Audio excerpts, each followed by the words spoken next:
Since birth, he's been a prodigy in magic, the strongest genius in his clan, but the rapid rise of technology left traditional mages in the dust. Implanting an AI chip in the back of the neck makes it easy to use 3D magic without complicated incantations. Because he couldn't integrate AI, Sin Ha Jun went from genius to a worthless loser everyone looked down on. Yet, he's the only one who can read the Emperor's forbidden tome, while others can't even open it. From there, he became the Emperor's disciple, and inherited all his magic.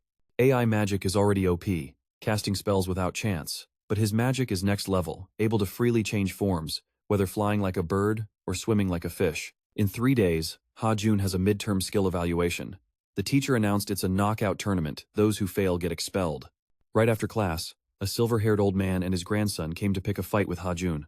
The grandson, Sahi-uk, a sophomore and Ha Jun's rival for the upcoming test, immediately acted cocky, bragging that trash like Ha Jun isn't even worthy to compete with him. Actually, 5 years ago, Ha Jun beat him badly, and he's still salty about it. The old man and grandson arrogantly declared Ha Jun would definitely get expelled this time. Contrary to Sahi-uk's expectations, Ha Jun stayed completely calm. Calling someone trash but getting beaten by trash 5 years ago? That's just delusional. Furious, Sahi-uk grabbed Ha Jun's collar without restraint. Ha Jun didn't care, brushing his hand off and bluntly said, "Once you're a genius, you're always a genius.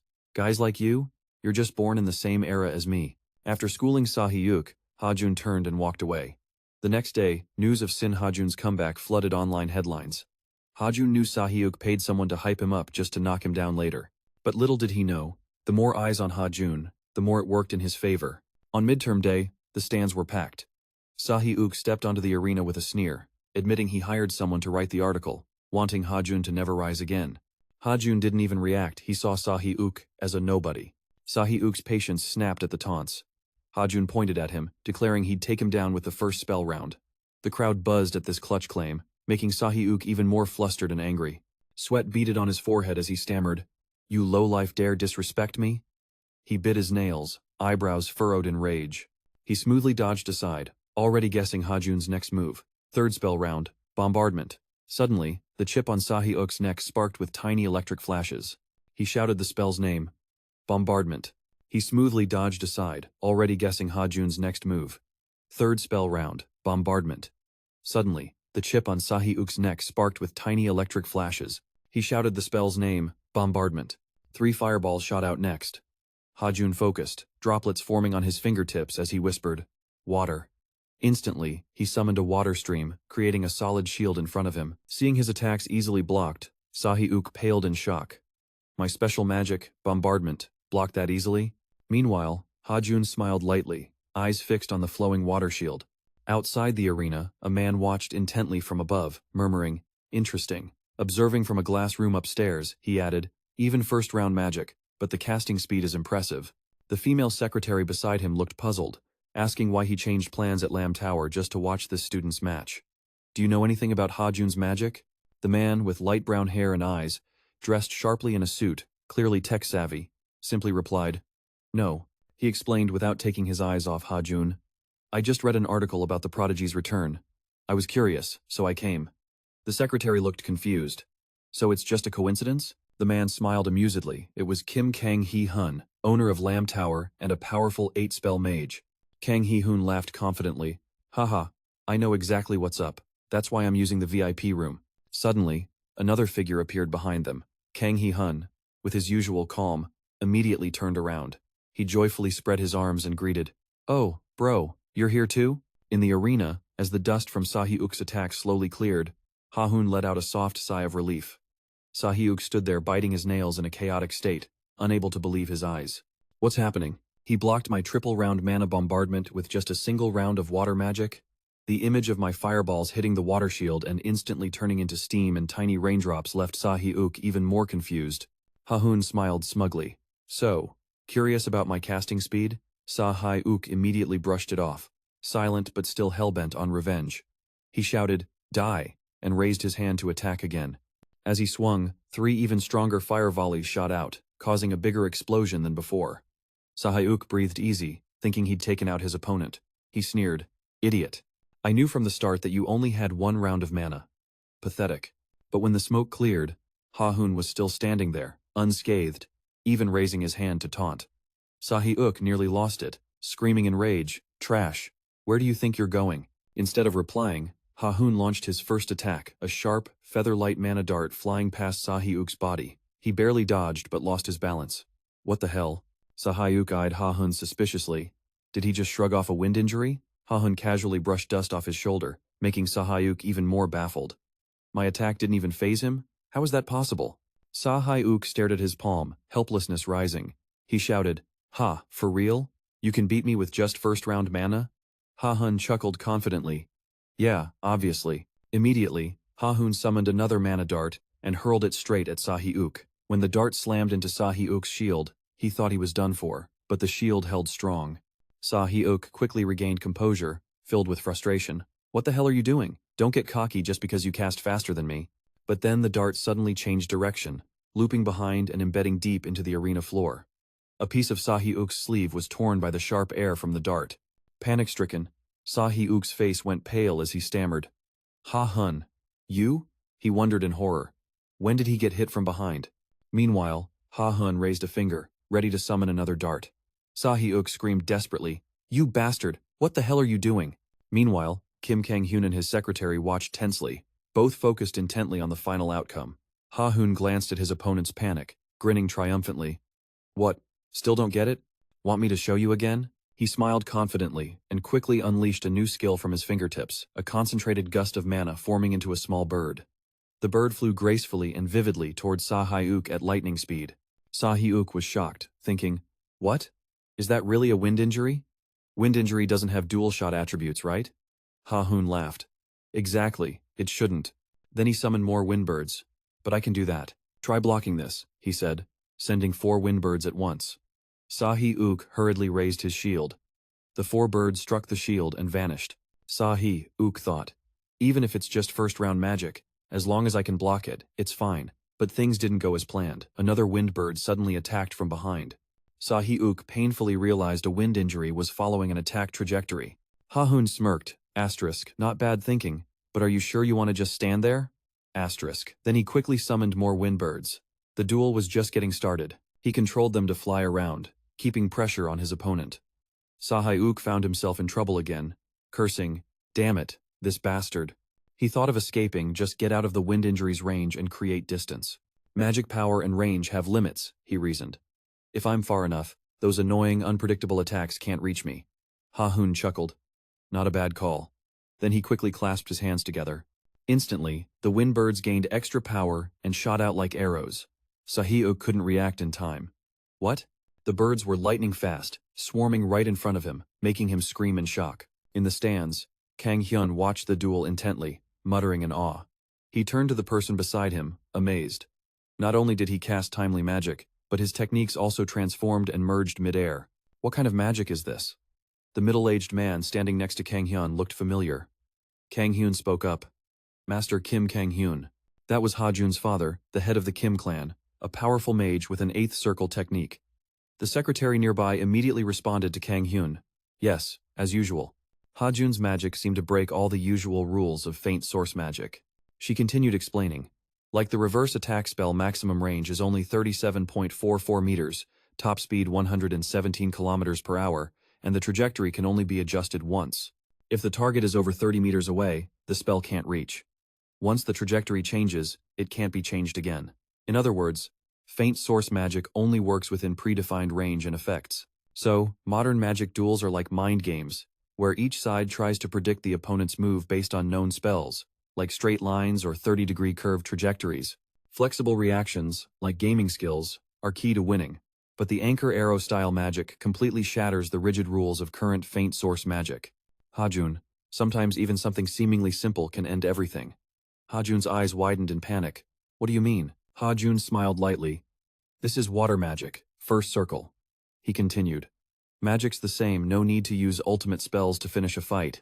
As he spoke, the water in Ha Jun's hand stretched out, pouring straight into Sahyuk's slightly open mouth. The water quickly formed a ball blocking his airway, making Sahyuk choke, face flushed red, desperately coughing in vain. Ha Jun escaped the Academy's duel system with integrated safety magic, but right now it was useless. Ha Jun's face turned cold. Sahyuk gasped for air but seemed completely drained. The crowd fell silent, holding their breath for the match's outcome. Ha Jun just stood still. Ha Jun slowly turned to the referee, assuming the professor was the ref, and said, "Professor, I think the result is pretty clear. Do we need to continue?" Just then, the referee's whistle blew. The official announcement echoed, "Match over. The winner is Kim Ha Jun." Sa-hyuk, half conscious, was immediately taken inside by medical staff for care. Back in the waiting room, Ha Jun's gaze fixed on his fist. A long-lost pride suddenly stirred inside him, this feeling. Ha Jun smiled triumphantly, clearly realizing he was still a true mage. Meanwhile, in the management corridor, Kang Hyun walked with the secretary. As soon as the match ended and Ha Jun was declared the winner, Kang Hyun remarked, "The return of a genius. Interesting." His eyes flashed with intense curiosity. "I want to know more about this kid." Kang Hyun narrowed his eyes. Ha Jun left the area, his gaze lingering on his fist. A long-lost pride suddenly stirred inside him, this feeling. Ha Jun smiled triumphantly, clearly realizing he was still a true mage. Meanwhile, in the management corridor, Kang Hyun walked with the secretary. As soon as the match ended and Ha Jun left, Kang Hyun narrowed his eyes. Mr. Chan's car cheerfully replied, "Of course." Ha Jun grinned mischievously. That magic is a secret. He decided to keep the secret of the e-dress book. Ha Jun pulled out his phone and asked Mr. Chan, "Have you seen this?" Mr. Chan leaned in curiously. "Seen what?" On the screen was a news report with a video interview of Ha Jun right after the match, titled boldly, "The Return of a Genius." Ha Jun asked, "That post-match interview, aren't you curious about my magic?" In the interview video, a reporter asked, "Ha Jun, can you tell us exactly what that instant cast magic you just showed us is?" Another added, "How can you cast magic instantly like that? Are you asking about changing and combining the trajectory of wind and thunder?" Ha Jun in the video just chuckled awkwardly. Suddenly, a familiar voice cut in. "I'll answer those questions for him." Ha Jun looked surprised in the video. It was Kang Hyun. He stepped forward, introducing himself. "I'm Kim Kang Hyun, owner of the Blue Tower, the Magic King." "Ha Jun, I've been watching your match, and I'm impressed." Kang Hyun approached Ha Jun, clapped him on the shoulder, and cheerfully told the reporters, "I believe he used fourth circle magic, the engraved spell." Ha Jun looked puzzled in the video. "Engraved spell?" Then Kang Hyun raised his hand, creating a small lazy sphere. This amazed the reporters and everyone present. Kang Hyun explained with his vast knowledge.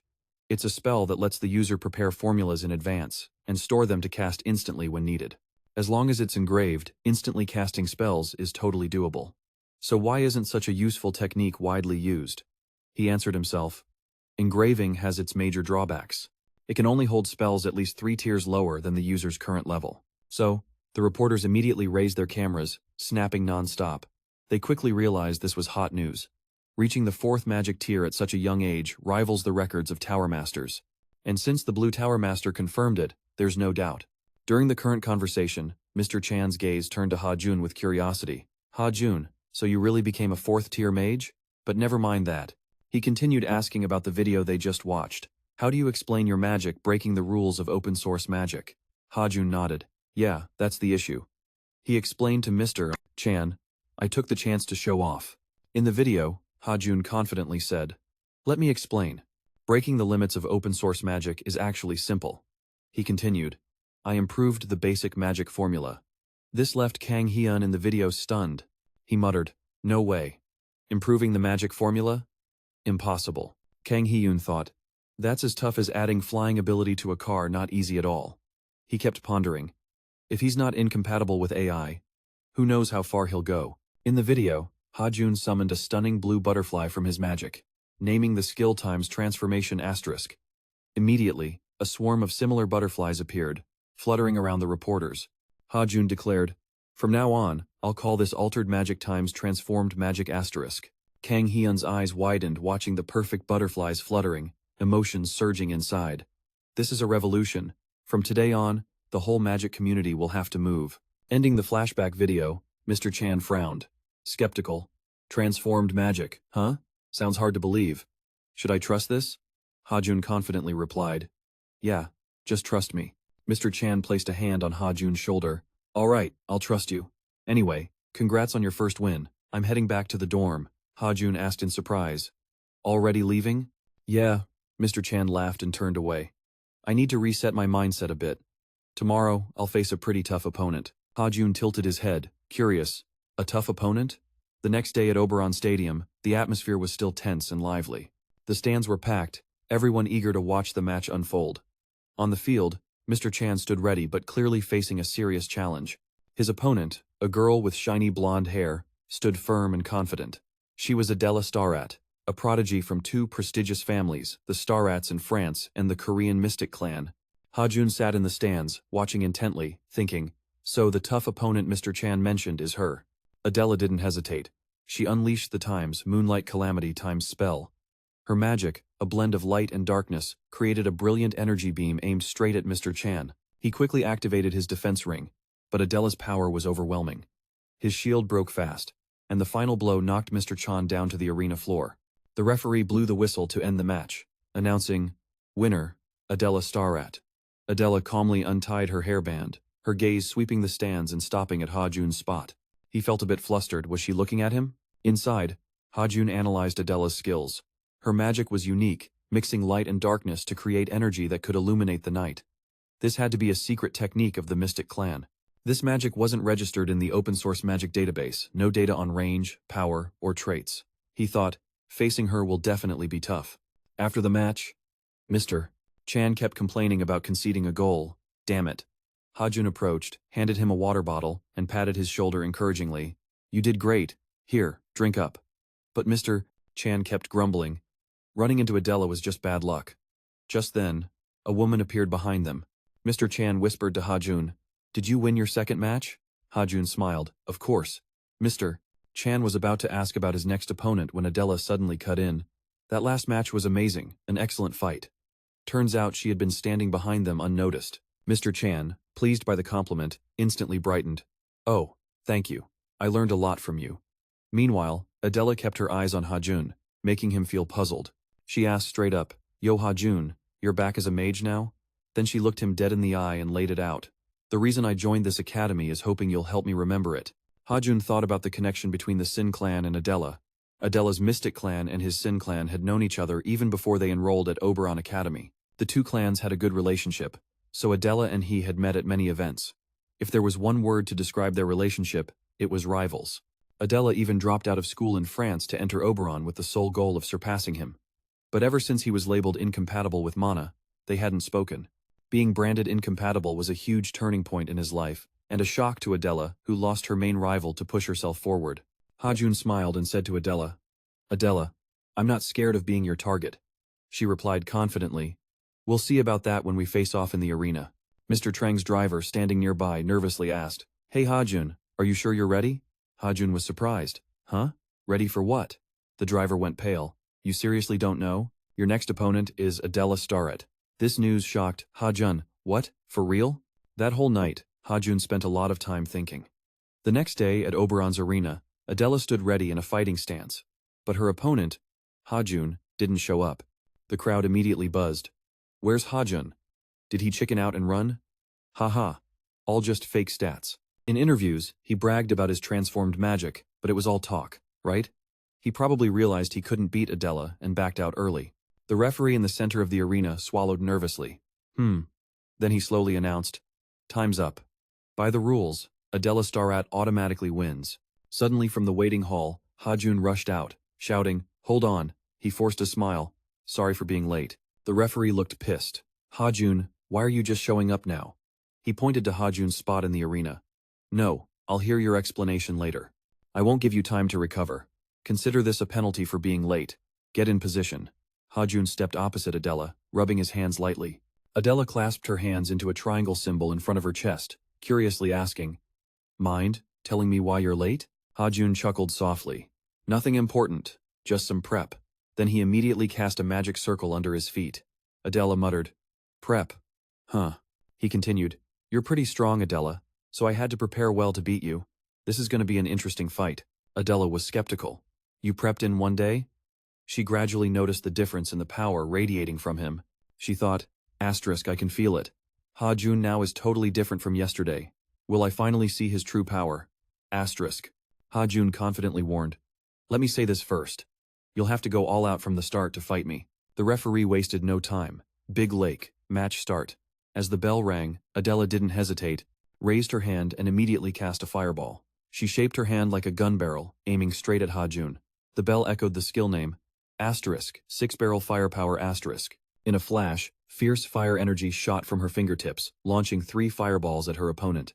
Ha Jun stayed unfazed, raised his hand to counter with asterisk whirlwind asterisk. Powerful winds summoned instantly swept through, easily shattering the incoming fireballs. Seeing her attack nullified, Adela clenched her palm tight. A flash of light appeared in her hand as she pulled out a long, sharp spike. Asterisk, earth spike asterisk. As the signal ended, the ground beneath Ha Jun cracked. From deep below, sharp spikes formed from aura pierced upward, splitting the arena floor and rushing toward him, exploding violently. Ha Jun quickly jumped out of the blast zone, performing a skillful and stylish multi-star backward flip. Adela saw him mid-air and whispered, "In the air, you won't dodge this." But her sharp eyes quickly noticed Ha Jun seemed to have a plan. Without hesitation, she formed a hand seal, preparing an aerial attack. Asterisk, sky strike, asterisk. Ha Jun saw her move and thought, a skill targeting the defenseless state while airborne. Even if you see the attack coming, it's tough to dodge. A smirk crept on his lips. Most people would think that, but Ha Jun swiftly summoned a defensive shield right under his feet, mid-air, creating a solid foothold. In the stands, everyone gasped as Ha Jun conjured a magical shield mid-air. No way, even Adela was caught off guard, eyes wide. What the hell was that? Ha Jun smirked triumphantly atop his shield, flipping it horizontally to use as a platform. This challenged Adela, fueling her urge to overpower him. She thought to herself, "Please, Ha Jun, still using that unique magic. Lunar technique, the secret art of the Mystic Clan. To counter it, I have to use everything I've got. And to do that, I'll need to bring the sun into this fight." A blinding light, like sunlight, suddenly shone down onto the arena, hitting Adela directly, forcing her to shield her eyes. Slightly flustered, she stammered, "Sunlight. An attack's coming, gotta defend." Acting fast, she focused and summoned a massive, sturdy shield right in front of her. Ha Jun landed with a shout, "No!" Instantly, a wind sword formed in his hand. Without hesitation, he swung it straight at Adela's great shield. In her mind, Adela thought, using a level 1 spell to attack my level 3 defense? He's definitely probing and being cautious. Just as expected, Ha Jun's strike was pushed back by the shield. He quickly braced his hands on the ground, sliding across the arena to reduce impact. Seeing this, Adela raised her hand, ready to counterattack. Asterisk, my turn. Asterisk. Suddenly, her foot was snagged by a mana thread she hadn't noticed. Cold sweat broke out as she wondered. When did that happen? She suspected. Did he cast a spell the moment he landed? His speed was so insane, her eyes barely kept up. Right then, Ha Jun moved again, casting another spell, shouting, "Water missile!" A swirling water vortex appeared in his hand. Seizing the moment, Adela used fire to burn the mana thread binding her foot. Ha Jun pointed skyward, summoning giant water spheres. When he aimed at Adela, the spheres transformed into dolphins charging at her. Adela quickly raised her shield, blocking the attack. She breathed a sigh of relief, looks like he's not too tough to handle. She recalled Kang Hyun's earlier interview. In my opinion, Ha Jun used a level 4 spell, Inscription. Confidently, Adela analyzed. Inscription can only activate level 3 magic or below. As a level 4 mage, Ha Jun can only use level 1 spells through Inscription. She smiled confidently. Level 1 magic can't take me down. But suddenly, a wind bird swooped down from above, crashing hard into the ground. Luckily, Adela dodged just in time. Shocked, she wondered, when did he attack? Could he have hidden a wind spear spell in that blinding sunlight? She realized Ha Jun's technique had disoriented and thrown her off balance. Ha Jun stood still, calmly watching Adela stagger and fall. He quietly asked, "Did you forget who you're facing?" Adela looked up, eyes full of defiance. In the stands, Kang Hyun's secretary quickly grasped the situation. She concluded, "His combat instincts are way beyond what we imagined." Kang Hyun began analyzing. From the moment he dodged the first attack, Earth Spike, Ha Jun had a detailed plan. By leaping into the air, he baited Adela into launching other attacks. He continued. From the moment he read the first attack, Earth Spike, Ha Jun had a precise plan. He repeated. From the moment he read the first attack, Earth Spike, Ha Jun had a precise plan. He repeated. From the moment he read the first attack, Earth Spike, Ha Jun had a precise plan. He repeated. From the moment he read the first attack, Earth Spike, Ha Jun had a precise plan, and when he was perfectly aligned with the sunlight, he unleashed the pre-charged critical wind spear. Smirking, he glanced at Shin In-hyuk and said, "Level 1 Grand Mage. Now I get why he earned that title." But Shin In-hyuk wasn't fully convinced. He said, "But in the end, it's still just level 1 magic." Shin In-hyuk pointed to the arena. "Look, Both fighters have returned to their positions, facing each other, ready for the next attack. Adela's hair was messy, and a small bleeding wound marked her cheek. On the other hand, Ha Jun maintained his form, showing no signs of fatigue. Shin In-hyuk observed, the race is in a perfect position, but still can't land the finishing blow. He frowned. It's impossible. Ha Jun stood silently without a word. Shin In-hyuk added, Adela still hasn't used that magic of hers yet. Hearing the commentary, Adela placed her hand on her chest and spoke sincerely. You really impressed me. You reminded me of that moment. Her eyes suddenly lit up as she said, I'll unleash my full power too. Ha Jun quickly took a defensive stance, thinking, finally, it's time. Suddenly, Adela's entire body began radiating a powerful, mystical white light. Ha Jun broke into a cold sweat, tensing up, ready to counterattack at any moment. Adela raised her hand high, forming a massive orb of light above her. She shouted the ultimate secret technique of her clan, Supreme Lunar System, the Haiyan Shu clan's secret art, the light being. Adela summoned a gigantic magic circle, her power so intense it cracked the entire arena floor. Ha Jun was shaken by the tremors, squinting constantly. The circle beamed an intense light downward, blinding the whole sky. Watching this, In-hyuk seemed hopeless. He turned his back and left. Kang Hyun asked, backing out? He declared, the match is over, no need to watch further. Suddenly, a loud noise stopped him dead in his tracks. Kang Hyun spun around. Even the secretary gasped. No way, Kang Hyun stammered. That's Seo Ong-chan. Everyone watching the match stood up. Adela steadied herself. This can't be. Ha Jun had just taken the hit from a magic circle larger than her, with devastating firepower. He reached out to her, calling, Fire Mountain. Adela looked at him in surprise. Level 2 magic? He smiled. I told you. I was late because I was preparing to beat you. Adela doubted.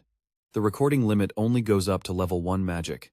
Have you reached the 5th magic circle already? Ha Jun smiled confidently. The night before, at Oberon Academy dorm, Ha Jun sat on his bed silently staring at the Idra's book. He thought, Adela isn't someone I can beat with just level 1 magic. He picked up the book, thinking his fighting style doesn't fit the Huyin Fap lunar system technique. Ha Jun flipped the page, thinking he'd wait until he fully mastered it before overpowering her. On the latest page of Idra's, if I can really control the death body, it says to channel energy into the magic circle on the next page. This magic circle will take you to a new level. He was surprised reading it. It's some kind of mechanism. Ha Jun quickly reached out. I'll try, no hesitation. He pressed his hand on the book. A glow of aura burst out. The circle of symbols in the book lit up, and he muttered, transform. But the book kept glowing. Ha Jun covered it. Damn, it's glowing again. Hey! Then the light enveloped his body, blinding Ha Jun so much he couldn't stop shielding his face and screamed as his body started vanishing from the room. After a while, when the book only had faint glimmers left, Ha Jun was fully absorbed. He slowly opened his eyes to a golden light before him. Oh, in front of me is another world, a space like a library room, but strangely vast. Ha Jun looked up at the light source, wondering, where am I? A girl's voice echoed, welcome to the first trial page. The girl had dazzling golden eyes and wore a magnificent dress. She introduced herself. I am Anfa, the guide of the first trial page. Ha Jun startled and turned, surprised. The first trial page? Anfa replied. Yes, this is the first trial page inside the Idra's book. He was shocked. Inside the book? Not teleporting to some distant place, but really inside the book? Ha Jun broke into a sweat, unbelieving. Anfa continued. In this trial, I will test if your death body is truly complete. The trial instructions will be given at the start. If you pass, pages 18 to 31 will update with level 2 magic info. He hesitated, thinking, so I have to clear the trial to get info on the next magic circle. Anfa asked. Explanation done. Shall we start the trial? He immediately replied. Of course, let's begin. After getting the contestants' consent, she bowed, then slowly vanished. Understood. Anfa suddenly flew into the air, and announced, then, the first trial begins. Ha Jun looked at her with some unfamiliarity. Anfa slowly disappeared, turning into golden fragments drifting away. Ha Jun stood dumbfounded watching her vanish. He thought, asterisk. I didn't think she was human, but turns out she's a magical entity. Asterisk. Suddenly, a familiar voice echoed. Now, I'll explain the trial. Ha Jun instantly recognized it as the professor's voice. Between his hands, a sparkling crystal floated, radiating a wondrous, colorful aura. Teneo explained, the name of this crystal is Mana Light Core. It's an unfinished crystal with 4 unevenly mixed attributes. Your mission is to completely refine this crystal. Ha Jun's eyes widened in surprise. Refine it completely? The mana light core is extremely fragile, requiring incredibly precise mana control. Inside this crystal, 4 types of mana exist in a mixed state, and now I have to separate them like sorting sand, salt, sugar, and pepper from a fine blend. This isn't simple. Usually only those skilled in mental focus can do it. But it's definitely going to be interesting. Ha Jun took a deep breath as anger surged inside him. His pupils glowed blue with mental focus. Sparkling specks appeared, blending with the flowing mana. He concentrated his spell on the sturdy crystal. Ha Jun's eyes squeezed shut as mana stretched out slowly. But the crystal pushed back hard, slamming him into the bookshelf behind. He slid down slowly as a book fell on his head. Disappointed, Ha Jun thought. If the mana moved like an axe, it would create a shockwave. We're sending out a warning signal. He picked up the book, staring at the still glowing crystal, thinking that even trying to separate the mana, they're so intertwined it's nearly impossible. But I've got an idea, I'll keep trying, no matter how long it takes. Time passed without him noticing, then Ha Jun smiled and stood up. But the result didn't change. The crystal kept reflecting the mana back. Time and again, one small slip meant starting over. Then Ha Jun exhaled in relief. Sweat drenched his face, finally succeeding. He watched the crystal slowly crystallize and said, "Mana light core." Of course, Baitenio's voice rang out, congratulating him for passing the air trial. Ha Jun smirked, looking at his hand. Teneo continued, "Since you've mastered mental focus, I'll update the Y-dress book with rank 2, the technique to create resonance rings." After passing the test, Ha Jun immediately woke up in bed. The next morning, he thought, "I'm back." As Ha Jun flipped the page, words gradually appeared. He smiled. "All right. Finally learned how to destroy rank 2 magic rings." Before the next battle started, Ha Jun thought, "I have to master rank 2 magic rings for sure."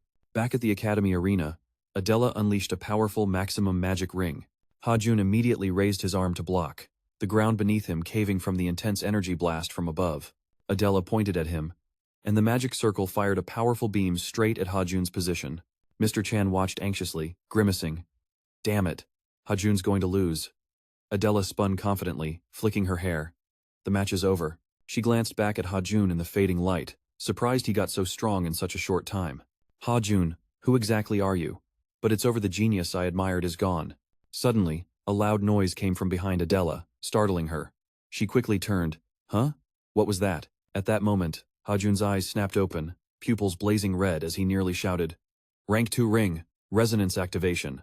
He continued the move. Darkness blinded the eyes, and instantly a massive ring of fire appeared behind him. Flames of magic burned in both of Ha Jun's hands. He looked at the fire, combining 2 infinite magic rings. With firm will, Ha Jun fused the 2 flames, slowly opening his hands as if stretching something, eyes still intense. "Become my limbs." This shocked both In-hyu and Kang-hyu Honorable. Even the students watching the match gawked. Adela froze, muttering, "What's happening?" A giant hand of the divine Hien-hyu split from Adela's magic circle to shield Ha Jun. He pointed at her, calling out, "Fire Mountain." Adela, unprepared, instinctively stepped back, casting a defensive magic spell, the first resonance version. Ha Jun then summoned a large 6-barrel gun, filled with fiery power. Adela's eyes widened in shock as the first bullets fired. She realized she couldn't hold her ground. Inside, she screamed, "No way, I can't lose this fight." Finally, Adela raised her hand high, gathering magical energy. She looked at Ha Jun with a touched gaze. "He's back. Once again my target." Bullets from the gun kept firing at Adela relentlessly. Even the referee was out of breath. After the intense barrage, Adela still stood firm. Yen-hyu and Kang Hyun watched closely as she finally collapsed from exhaustion. Adela lay on the ground, surrounded by bullet holes. Ha Jun also sank down, panting from exhaustion. The referee quickly declared the match over, Ha Jun the winner. The crowd erupted in cheers while Yen-hyu quietly left. Kang Hyun asked, "You're leaving?" He replied, "I have another meeting." Still smiling. Kang Hyun nodded. "Got it." He glanced back at the arena, thinking, boss really isn't good at lying. Meanwhile, he saw Ha Jun celebrating his victory. Ha Jun entered the waiting hall, taking off his jacket, drenched in sweat. He sighed, so tired. The second infinite magic circle, resonance, syncing the mind circle to amplify magic. Lunar magic is a hybrid art, combining the range of light magic and the potential of dark magic. By adjusting the intensity of the dark element, I can narrow the attack range. I countered moonlight with enhanced dark magic. Anyway, lunar magic is the unique secret art of the mystic family. Not everyone can use it, but by observing and analyzing its structure, I successfully controlled pure mana. The resonance circle lets me analyze magic with a unique perspective, uncovering lunar magic structure. The mana refinement process also trains my mana control. Without these factors, beating Adela would have been impossible. He looked toward a group of students chatting excitedly. A young man with white hair and signature glasses, wearing sparkling formal shoes, entered the waiting hall. Cheerfully, he called out, "Hey Ha Jun," surprising Ha Jun, who turned around and blurted, "Oh damn," instinctively. Ha Jun stood up, surprised, "Master of the Magic Tower. Truly impressive." Ha Jun replied politely, "Thank you." Kang Hyun continued, "Straight up, Ha Jun, have you reached Magic Circle level 5 yet?" Ha Jun stayed silent, worried inside.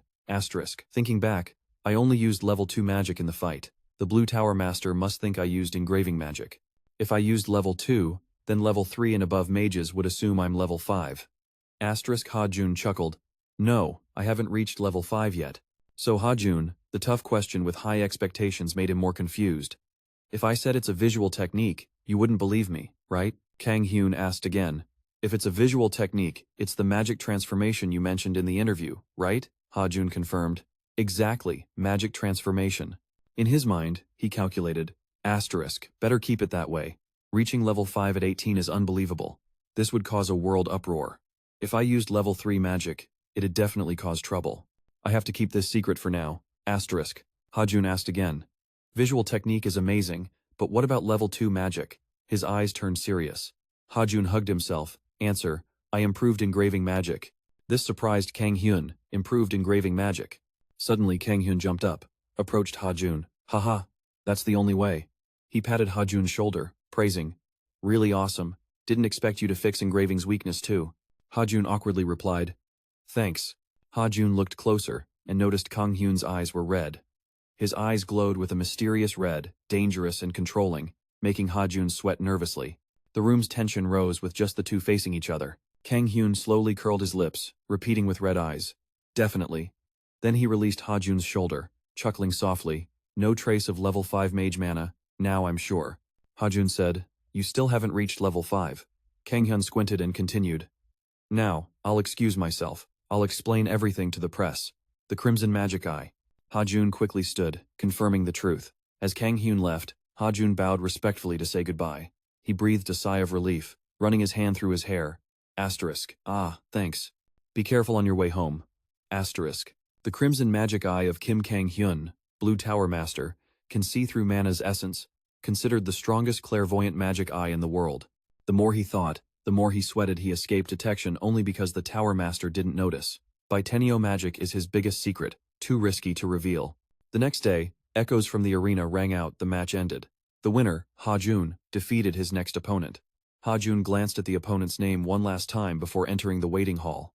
Inside the lobby, a girl hurriedly called out, "Wait up." Ha Jun turned around, a bit surprised. "Adela?" She appeared with bandages but was able to walk. Ha Jun asked, "I thought you had to be out by 4. Why are you back already?" Adela replied briefly, "Yeah, I'm fine now." Ha Jun was curious. "So what happened?" Adela quickly said, Nothing major. I wanted your feedback on our match." She hesitated. "Anyway, there's still the finals. If you're tired, we can talk later." Ha Jun smiled, pointing inside. "No need to talk now. Your feedback helps me too. Follow me to the waiting room." His words warmed Adela's heart. She thought, just like the last match, there wasn't much about strategy or magic use to learn. Someday, I want to be like that. She followed Ha Jun, shyly thinking, someday I want to be that good. Ha Jun smiled quietly as he walked. Haha, I can feel that burning passion behind her. Today, at Shin Corporation's headquarters, marked by a dragon emblem, a mysterious woman stood before a large screen showing Ha Jun's image.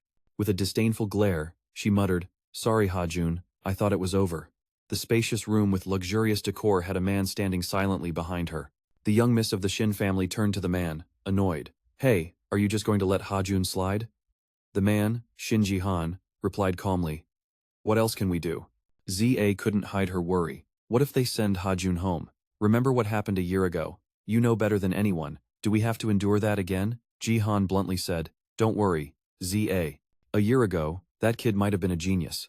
Now, he's just trash who only knows second-level magic in real fights." He chuckled softly, asking, "You watched his match too, right?" ZA was still angry. "But dude, everyone's going crazy over how amazing he is." Jihan pulled her shoulder, speaking calmly. Listen up. ZA. All his recent opponents were just third-level students.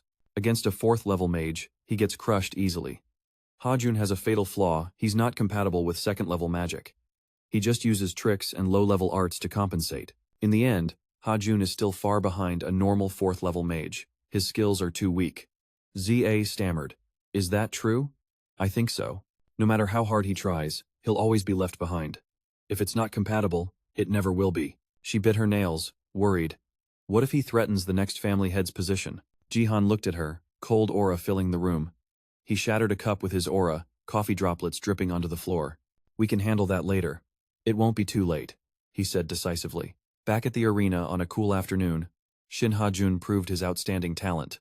The ground beneath him was marked with dents from powerful impacts. His opponent lay fallen on the floor, and the referee's whistle blew, signaling the match's end. The 2009 mid-year champion was Sin Ha Jun. He stood firm under the admiring gazes of the crowd.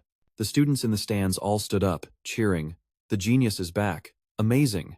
That's the Shin family for you. Praise from fans kept pouring in. Unbelievable. Ha Jun smiled, raising his hand to greet everyone. The recognition made his talent shine even brighter. Ha Jun's forbidden arts even surpassed AI magic. Truly a genius. From afar, Mr. Chan shouted, Ha Jun, you're so cool. He ran over, grabbed Ha Jun's shoulder, shaking him hard. You did it. Everyone recognizes your skills. Congrats. Ha Jun just smiled softly. Mr. Chan, chill out. However, behind him were jealous stares from other contestants. What's so special about that guy? Without forbidden arts, he's nothing. Trainer Trang Zhu approached, face full of pride. Congrats, Sin Ha Jun. As the homeroom teacher, he was very proud. Mr. Chan quickly jumped in. Teacher, will you treat us to celebrate Ha Jun's win? Ha Jun sighed, telling Mr. Chan, please. Trang Zhu laughed. I've already planned to invite all of you. No need to ask. Mr. Chan yelled. Awesome. Let's go. Come with us. Ha Jun was dragged along, mumbling. Yeah, wait up, he whispered to Mr. Chan. Sorry, I really want to go, but I have an important meeting. Then he escaped Mr. Chan's grip, making him shocked. Oh man, no VIP guest, what's the point of partying? Ha Jun squinted and waved goodbye. Sorry, it's really important. Sorry, Mr. Chan. He stood there with a cold face, while trainer Trang Shu comforted him by placing a hand on his shoulder. Ha Jun quickly left the arena with a reminder. I have an important promise to keep. Suddenly, he stopped. In front of him was a sleek black car with the butler already waiting. The butler said, We've been expecting you, young master. His face turned serious. The butler bowed and said, The head of the family is waiting for you. I will escort you to the main house. That night, the car took Ha Jun back to the Jason mansion. He stood before the large door, lost in thought. It had been a year since he was deemed incompatible with A2 magic. After arguing with his cold father and moving to the academy dorms, he hadn't been allowed home. He opened the door and stepped inside. Everything was just as before. He thought, asterisk, nothing's changed, everything's just like I remember, asterisk. Ha Jun walked down the hallway until a large door appeared ahead. He thought, asterisk, Dad's study. Finally, I'm back. Asterisk. He approached and knocked a few times. From inside, In-hyuk appeared with a stern expression and gestured, Come in. Ha Jun stepped inside, standing before the door of the Joseon family head's study. He muttered, asterisk, here we go again. Asterisk. In-hyuk sat at his desk, setting down a book. His voice echoed, Come in. Ha Jun bowed respectfully, long time no see. He wished he could call him Dad. In-hyuk held the book, cold-faced, and sat down. The two sat facing each other. In-hyuk began, I used to think you were just useless. He circled behind Ha Jun, saying, with a casting speed 20 times slower than average, and one small mistake meaning failure, you couldn't even perform multi-magic. Back then, you were the perfect example of incompetence. He stopped behind Ha Jun, hands clasped behind his back. But everyone thought you might have a special talent, so I told you to switch to AI magic to unlock your potential. Of course, I didn't expect much. I just saw it as the last option for a desperate person. Ha Jun bowed. I understand, father. Online news kept posting about Sin Ha Jun with accompanying illustrations. He's back? Sin Ha Jun, once hailed as a genius. However, due to incompatibility with AI magic, many doubted his comeback. But with his recent performance in Oberon Academy's midterms, it seems he's standing at the door of a comeback. The whole country started paying attention to him as the youngest son of the prestigious Jason magic family. In-hyuk continued. Moreover, I read the article on Pixar's site. I saw it as a good chance for you to regain honor after past failures. But you exceeded my expectations, despite that incompatibility, creating transformative magic. He smiled. This time, you won, Ha Jun. You deserve to be called a true mage. Ha Jun's eyes lit up. Thank you, father, In Hyuk went on. From now on, the family will spare no effort to nurture you. Whatever you need, just say it. I will approve your return to the Jasin family as the legitimate heir. Make our clan proud. Hearing those powerful words from him, Ha Jun beamed. In Hyuk added a warning. And, I want to remind you. If I find you lazy or delaying training, I will revoke your magic circle. He immediately pressed his hand to Ha Jun's forehead. Ha Jun clenched his fists, thinking, this is definitely the overwhelming aura of an 8-circle mage. Scary. But this is my last chance. He replied. Yes, father. He sat back down and asked, so, what's your goal? Ha Jun was surprised. You're asking about my goal? In Hyuk nodded. Right. You once wanted to become the head of the Jason clan, didn't you? Jihan, Seha, In Hyuk, Min-ji right now. You're the weakest among your siblings. Ha Jun replied. I already told you before. My only goal is to become the head of the family. That's it. First, I'll make everyone remember my name. In Hyuk asked seriously, how will you do that? Ha Jun placed his hand on the table. By joining the World Academy Magic Olympics in 2 months. Contestants from all over the world will compete, and I'll bring home the gold medal. The Magic Olympics for mages under 20 is held annually and draws worldwide attention, on par with professional tournaments. In Hyuk finally said, but the best performer from our country, the Lamb Magic Tower's Tower Master, only got silver. You want gold? That sounds unrealistic. Even I think so, right? Ha Jun confidently replied, yes, which is why I want one condition. In Hyuk was surprised. A condition? Ha Jun said, yeah, for the next 2 months, stop the bros and sis, don't let them get in my way. In Hyuk thought to himself, bold move. Using something nearly impossible to score temporary protection. Usually, he'd reject such unreasonable requests. Then he chuckled with delight. But this time, it's different. The next morning in Ha Jun's apartment, a chaotic scene unfolded, books and papers scattered all over the floor. As Ha Jun slowly opened his eyes, he thought, did I oversleep again? After returning from my dad's place, I started reviewing the criteria for the second test. Even though I passed the first one, to reach the 3rd magic stage, I have to clear this second test. Right now, I have no clue where to start. The only thing I'm sure of is that resonance is the key I need to improve to boost compatibility with magic. This is the toughest phase in the 2nd circle. Ha Jun flipped to another page, thinking, to pass the test, I have to touch here and control mana following the resonance principle. A little tip he knew was to use the judgment ring and resonance ring. He muttered, the handwriting's terrible. Then quickly refocused. So, to connect most effectively, it's gotta be like this, right? The mana streams looked like 2 threads crossing to form a 4-leaf clover, slowly pressing onto the page. Finally, he sighed. All right, time for a walk to clear my head. Outside the modern city, Ha Jun walked silently, his mind at ease. Yeah, sometimes a walk really helps me relax. Taking a deep breath, he felt the fresh air clearly. With this setup, I feel like I understand resonance better, he thought. Suddenly, a ringtone startled him. Turning around, a strange object flew straight at his face. A plastic bag slammed into him, causing pain. He clutched his face and collapsed, shouting, ah, that hurts. A girl rushed over anxiously. Are you okay? Ha Jun looked up, surprised. Hey, are you Adela? Standing before him was none other than young Miss Starrett.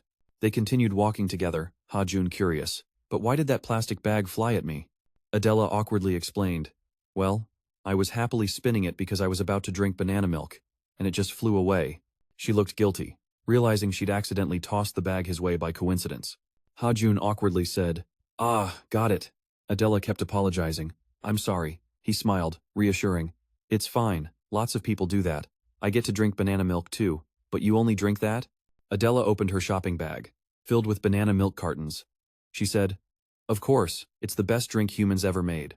Ha Jun looked at the pile, impressed. That's a lot. You're stocked up. After a while, Adela asked, I heard you're back home now. Ha Jun nodded. Yeah, I returned to the magic tower yesterday. Adela asked, lucky you still want to be the tower master, right? He was surprised. Did I say that? Adela recalled their childhood and chuckled softly. Yeah, we talked about it. Ha Jun pondered, then said, no, I don't dream of that anymore. This shocked her. What? You've accepted reality? She thought. Becoming Tower Master with all those outstanding bros and sis, being the family head isn't easy. Then I continue. My dream is to become a master mage, standing at the peak of all mages. No, the entire magic tower. His eyes sparkled with determination. That's my goal. Adela was stunned, quickly looking away, unable to believe it. Peak of all mages. That goal was terrifying, beyond imagination. Finally, she smiled softly. Being the one who follows you feels intense, the main family of the Magic Tower. That night at the Star at Magic Tower, Adela was so worried she kept biting her nails. She slammed her hand on the table, calling Jihan. Bro, aren't you worried at all? Jihan stayed calm, replying, Dad must have his reasons. Then he frowned, thinking, asterisk, no way he'd set such conditions. Asterisk, he recalled when both Jihan and Adela were called to Inghyu's office. Jihan asked, Sir, why did you call us here? Dad said, I know your personalities well, so I order that for the next 2 months. Neither of you are to touch Ha Jun. Both were shocked immediately. Adela paled, protesting. Dad, why? Jihan quickly stopped her, calmly asking, Can you explain the reason to us? He answered patiently. Both of you know, Ha Jun officially returned to the Magic Tower yesterday. He's still a minor and has been away from family for a year. So I think giving him 2 months to adjust to the family is necessary. Especially you two, he'll watch closely, trying to compete for the family head position. Jihan was silent for a moment, then forced a smile. Yes, I understand, sir. Anything else? He stood up, looking out the window. That's all. You must be tired. Go rest. Back to the present, Adela couldn't hide her nervousness and kept wondering, Bro, why did you leave without saying anything? She suddenly stopped, muttering, Jihan's face was twisted in extreme frustration, like he was about to lose it. He muttered angrily, Damn it. Can't accept this. But Hyuk and Minji aren't interested in fighting for the family head position, so I get why they weren't invited to the meeting. But Ha Jun's peace of mind just because of 1 year away from home? If it were Dad back then, he'd definitely make us tough it out and say 1 year isn't enough to be an heir. Besides, the protection for the young only applies until age 56 before the AI imprinting process, meaning at 17, he's already past that limit. Jihan loudly questioned as the youngest. Then why? Why would he say that? ZA kept biting his nails, thinking, could it be revenge? Jihan kept denying, no way. Ha Jun still hasn't proven himself enough to Dad. ZA asked again, then why? Thinking back on your moments, maybe he saw some potential, or maybe Dad's interested in the mysterious magic system Ha Jun controls. Or maybe Dad and Ha Jun made some kind of deal. Hearing these theories, she panicked immediately. A deal? What kind of deal? ZA grabbed his head and shouted, exactly. Dad wouldn't make a decision like that. It's too much trouble. Ha Jun, should we call everyone assigned to watch you? Jihan simply replied, maybe, if they're confident they won't get caught spying. Ver, Dad's intelligence unit, operates like a secret magic force, a spy team that infiltrates, gathers intel, and escorts missions. There's nothing they can't do, Jihan added. To be clear, you've pulled all surveillance off Ha Jun. ZA broke into a sweat, worriedly asked, Bro, what are you planning? He glanced at her and said briefly, I'm heading out first. Even though ZA agreed, sitting idle for 2 months isn't his style. If Ha Jun really has a deal with Dad, that's risky. As he left the room, he smirked slyly, I'm joining the Black Tower. At Oberon Academy, teacher Chang Su happily announced, midterms are over, you all did great. Especially, our class is honored to have the top student. Let's give a round of applause for Ha Jun. When Ha Jun stood up, the whole class immediately burst into loud applause. He stepped onto the podium, raising both hands to accept the certificate. Teacher Chang Su praised, you ranked first nationwide, congratulations. Ha Jun humbly replied, thank you, sir. The teacher smiled and added, since you got first place, you'll need to hold that spot for the next 2 months and participate in the Academy's Olympics. Ha Jun smiled and answered, yes, that's what I'm aiming for. As Ha Jun returned to his seat, many classmates started whispering, gossiping about his victory thanks to illusion, magic, and acting all arrogant. It's hilarious, some even threw shade. He'll drop rank in a week, haha. Such a loner, won't amount to anything. Despite the trash talk, Ha Jun stayed strong, not discouraged at all. Meanwhile, Mr. Chan stepped into the hallway looking exhausted. Finally done. He yawned deeply, complaining, why do we have 8 boring theory classes like this? While complaining, he noticed Ha Jun was there too. Ha Jun sighed in relief. At least tomorrow's all practical classes.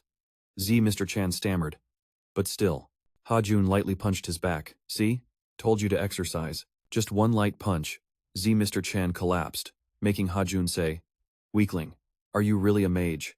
Annoyed, Mr. Chan frowned and snapped. Bad magic brain. Now you can't even play magic with me? Ha Jun walked off saying, if you're awake, try to beat me. Mr. Chan clenched his fists, determined. I'll get stronger than you and punch you. Ha Jun just laughed and suggested, really? Then how about switching it up with some training tonight? Mr. Chan froze, embarrassed. Awkward, I want to, but not right now. Ha Jun crossed his arms seriously. If you don't like it, just say so. Mr. Chan grabbed his shoulder quickly. Explain, it's not that I hate training. I just hate training with you. Got it? Ha Jun teased. You still hate me a lot. What about me? Mr. Chan admitted. Honestly, I'm kinda scared of how people look at you. At Oberon Academy's training room, Sin Ha Jun was showing off insane strength, lifting ton-heavy weights like they were toys. Other trainees stood around, sweating, both amazed and worried watching this scene. Many thought, who is this guy? Can a human really lift weights this crazy? After a while, Ha Jun gently put the weights down, wiped his face with a towel, exhaled deeply, then grabbed a water bottle and took a sip. A thought flashed in his mind. I've been too focused on mastering Neo magic and neglected physical training. Almost forgot this important part. He kept drinking, resting between sips, remembering even Idras's book clearly states that the infinite magic circle flows through the body, tightly linked to physical strength. A healthy body combined with a strong magic circle creates perfect sync, boosting effectiveness. I have to master both magic and physical strength to maximize my power. Another morning at the Academy's training ground, Ha Jun faces 3 strange jaguars, each with a dangerous third eye. They growl, surrounding him from all sides, no hesitation as all 3 charge at once. Ha Jun steps back, eyes wide open. In a flash, he summons a magic circle. Sharp crystal shards pierce the first jaguar, instantly obliterating it. 2 remain, lunging at him with open jaws. But Ha Jun instinctively ducks, causing the 2 jaguars to crash into each other. He raises his hand, quickly casts a fire technique, shouting, Fire Mountain. Shooting the skill while retreating, he keeps fighting. 1 down, just 1 left. At that moment, the teacher announces, Ha Jun, complete the monster combat training. Changshu checks his tablet and nods. Perfect. Full marks. Ha Jun smiles, replying, thanks, master. Meanwhile, Ha Jun sits on a bench, lost in thought, staring at his hands. He reminds himself that with infinite magic circles, his physique has improved 1.5 times. Clenching his fists, he's determined if he reaches the 3rd circle, his power will skyrocket. To rapidly level up infinite magic circles, Ha Jun closes his eyes as his aura grows stronger. He focuses, circulating 2 types of mana inside, the willpower circle, the resonance circle, adjusting vibration frequency and spin speed to 12.25% and 4.63%. The mana's divine activation in the willpower circle hits 8.9%, just a bit more to go.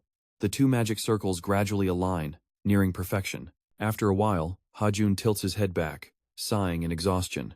Sweat drenches his forehead as he thinks, the sync rate is 99%. No matter how many times he repeats it, he can't hit that last percent. He smiles, clenching his fists. I'll succeed no matter what. That night, Ha Jun casually strolls down the street, wireless earbuds in, steps steady on the sidewalk. Entering an alley, he spots a shadow lurking behind. But it's too late, a punch swings at him. Ha Jun narrowly dodges. The attacker reveals himself, dressed all in black. Targeted for assassination, Ha Jun loudly questions him. Then he freezes, eyes wide in shock. The guy's eyes and hair are familiar. Ha Jun calls out, Bek Sahayok. As soon as he speaks, the guy lunges, but his strike misses. Sahayok snarls, mocking, you're really a dodge master, like a little pest. Ha Jun smirks sarcastically. It's not that you didn't come back, it's that you can't. You're under house arrest, so even if you wanted to, you're stuck. Standing up, he faces Sahayok directly. The guy trembles with rage, growling, shut up before I deal with you. Ha Jun laughs. Ha, using family power and this is your result? Even if you weren't under house arrest, I wouldn't go home too embarrassing. Ha Jun keeps mocking. Sahayok flies into a rage, raising his hand to cast a fire technique, shouting, shut up you bastard. Ha Jun's eyes widen. This guy's seriously trying to attack me with magic, right here on the street? Sahayok leaps at Ha Jun, fire blazing in his hand, screaming, bastard. Ha Jun's gaze turns icy. He dodges by grabbing Sahayok's wrist and snatching the back of his hoodie, leaving Sahayok stunned. Ugh. They pin him down, grab his hood, and slam Sahayok to the ground, making him scream in pain. Ha Jun frowns at the reckless guy while Sahayok keeps yelling, let me go, you bastard. Ha Jun thinks silently. This is a good opportunity. Soon after, Oberon Academy's supervision team arrives quickly, surrounding Sahyok. With both hands restrained, he keeps cursing. Let me go. Today, I'm killing that bastard. A supervisor speaks firmly. Everything will be handled later. He eyes Sahyok, causing chaos, then tells a nearby guard. I had to stop him because he attacked me with magic. Everything's recorded on CCTV. Unbelievable he dared use magic here. The guard adds, we'll discuss details tomorrow at the academy. It's late. You should head back to the dorm. Sahyok is then taken into a vehicle. Beck Sahyok, keep it up. The next morning at the academy, all students gather before the big bulletin board, buzzing with talk. Did you hear? Beck Sahyok used magic on the street this weekend. Total caos, susavage. On the bulletin board, a new announcement was posted. Beck Sahyok was deducted 10 points for using magic off-campus by order of the Oberon Academy Administrative Office. A male student wondered, but why only 10 points, is that it? Another replied, yeah, isn't that enough to get expelled? Ha Jun was there too. He looked at the board and thought, Beck Sahyok caused such a huge incident but only lost 10 points? Definitely because of the Beck family's interference. This family just rose to prominence and donated a huge sum to the academy to earn their title, so the academy can't punish him too harshly. Ha Jun walked down the hallway, thinking maybe Beck Sahyok is facing some other severe punishment now. Over at Sahyok's place, he was getting a harsh scolding from his father. You crazy fool. Sahyok quickly replied with a worried tone. Sorry, Dad. His father yelled in his ear. I told you to stay quiet until graduation. Is that so hard? Sahyok stammered immediately. Ah, no. His father continued. If this family doesn't get the title, it's all your fault, got it? Sahyok flinched. Yes, sorry, I'll remember. Suddenly the call dropped, making Sahyok sweat nervously. Damn it. He shouted as he stomped on the shattered phone. Poor thing. Everything, every single thing, was his fault. Sahyok kept stomping the phone while muttering. Just then, a teacher appeared with a gentle expression. Oh man, looks like you really hate Ha Jun, huh? Sahyok, startled, gritted his teeth, and glanced at him. Teacher Smith, so what? Can't I? I'm a teacher at the academy, name's Lang Smith. Smith stepped forward, smiling. Of course you can. Liking or hating someone is your right. But Sahyok, don't you want revenge on Ha Jun? He leaned in close, making Sahyok feel weird. Smith asked with a dangerous tone, Isn't that what you want? As night fell, Ha Jun returned to his academy apartment. In his room, he sat at his desk, phone in hand, lost in thought. After Beck Sahyok's incident, I can totally push back. But honestly, I gained quite a bit from this too. But Sahyok, don't you want revenge on Ha Jun? They said. This is a reminder, tell me. Because of that, they had to use special measures. The Beck family acted properly since the victim here is none other than me, the direct heir of the Shin family. No matter the cost, the Beck family wants to squash this mess. The conditions they set only prove how important the title is for a family. The title isn't just a status symbol, but a family's pride, like the mage of the mage family or the mystic of the mystic family. That title measures a family's standing. Beck Sahyok was expelled from the family because of this, and with his abilities, he can't harm me. Ha Jun sighed in relief, clutching his book. Now everything's settled. Forget becoming old no Andy. Time to focus on leveling up my crafting skills. The next morning, the academy buzzed with students again. Ha Jun walked, deep in thought, wondering if control over the instructors tightened after Beck Sahyok's incident. Suddenly, a familiar voice rang out, annoying him. Ha Jun. Ha Jun stopped, turned, and saw Teacher Smith. He greeted politely, Hello, Teacher Smith. Teacher Smith smiled warmly, nodding. But then, he suddenly went silent, his strange gaze following Ha Jun making him uneasy. He suddenly laughed, relaxed voice. I've been watching you for a while. Ha Jun, looks like you don't like me much, huh? Ha Jun hurriedly replied. Yes, that's right. No, I didn't mean that. Teacher Smith continued softly. I get it. He'd said some harsh things before, but it was all sincere advice. Don't misunderstand me. Outside, Ha Jun said. Yes, but inside he wondered why teacher suddenly acted like this. Teacher Smith kept his friendly face and suggested, Then let's start fresh from now on. He awkwardly replied, Ah, no, thank you. But the atmosphere suddenly turned oddly tense. He felt uneasy, wondering what this discomfort was. Meanwhile, Teacher Smith smiled strangely, voice heavy, a bit late, but congrats on topping the midterm. I sincerely hope you find your own path. Ha Jun clearly felt the murderous aura radiating from him, cold sweat dripping. He muttered, Mana's right, but from afar, I sensed a terrifying aura from him. A thought flashed. Dark mana? This ominous mana is the Black Tower, Realizing that, Ha Jun almost froze. The Black Tower. Because on the Dark Path, a corrupt crime organization was formed by a mage who called himself the Dark Mage King. Ha Jun glanced cautiously. Damn, Master Smith is connected to the Black Tower? So that means there are other mages in the academy from there too. But how and since when? He silently observed and thought, asterisk, no, that doesn't matter right now. Asterisk. Suddenly, Ha Jun's eyes widened, reacting sharply. First, I need to fully understand the magic formula to assess the situation. He could see through Lang Smith's AI magic. Something massive and dripping with dark aura. Ha Jun's eyes widened further. This magic formula looks way too familiar. This is mind control magic. He pondered again. Asterisk, wait. Mind control? Asterisk. Like his armor could resist any external interference. So Master Smith's mind control magic definitely couldn't affect him. Ha Jun closed his eyes, thinking. Asterisk, then I'll survive this. Asterisk. Around him and Smith, everyone else acted normally, seemingly unaware of anything wrong. The next step should be to pretend to be affected by this magic, and dig deeper for info about the Black Tower. Ha Jun slowly opened his eyes, his gaze vacant as if completely unconscious. Mr. Smith noticed immediately, stopped acting, and nodded quickly. Asterisk. Good. Asterisk. Then he sneered. Asterisk. An idiot cripple who can't even use an AI chip, yet I have to apologize? Asterisk. Smith stepped closer, nearly pressing his face against Ha Jun's. Ha Jun, listen carefully. He placed a force block into Ha Jun's hand and ordered, from now on, always carry this with you, and don't ask why. That's it. It was a chip. Ha Jun mechanically replied. Yes, but wondered, asterisk, that's it? Asterisk. They said. After hearing that, Ha Jun felt anger boiling inside something he couldn't say out loud. He immediately faked a headache, making Smith panic. Ha Jun grabbed his head, pretending to be in pain. Smith quickly said, looks like your unconscious desire to keep your vision magic secret is strong. All right, stop now, he muttered. Asterisk. Asterisk, as he slowly analyzed. Mind control magic directly interferes with the target's brain, deciding their emotions or controlling them at will. This is the signature magic of the Black Tower.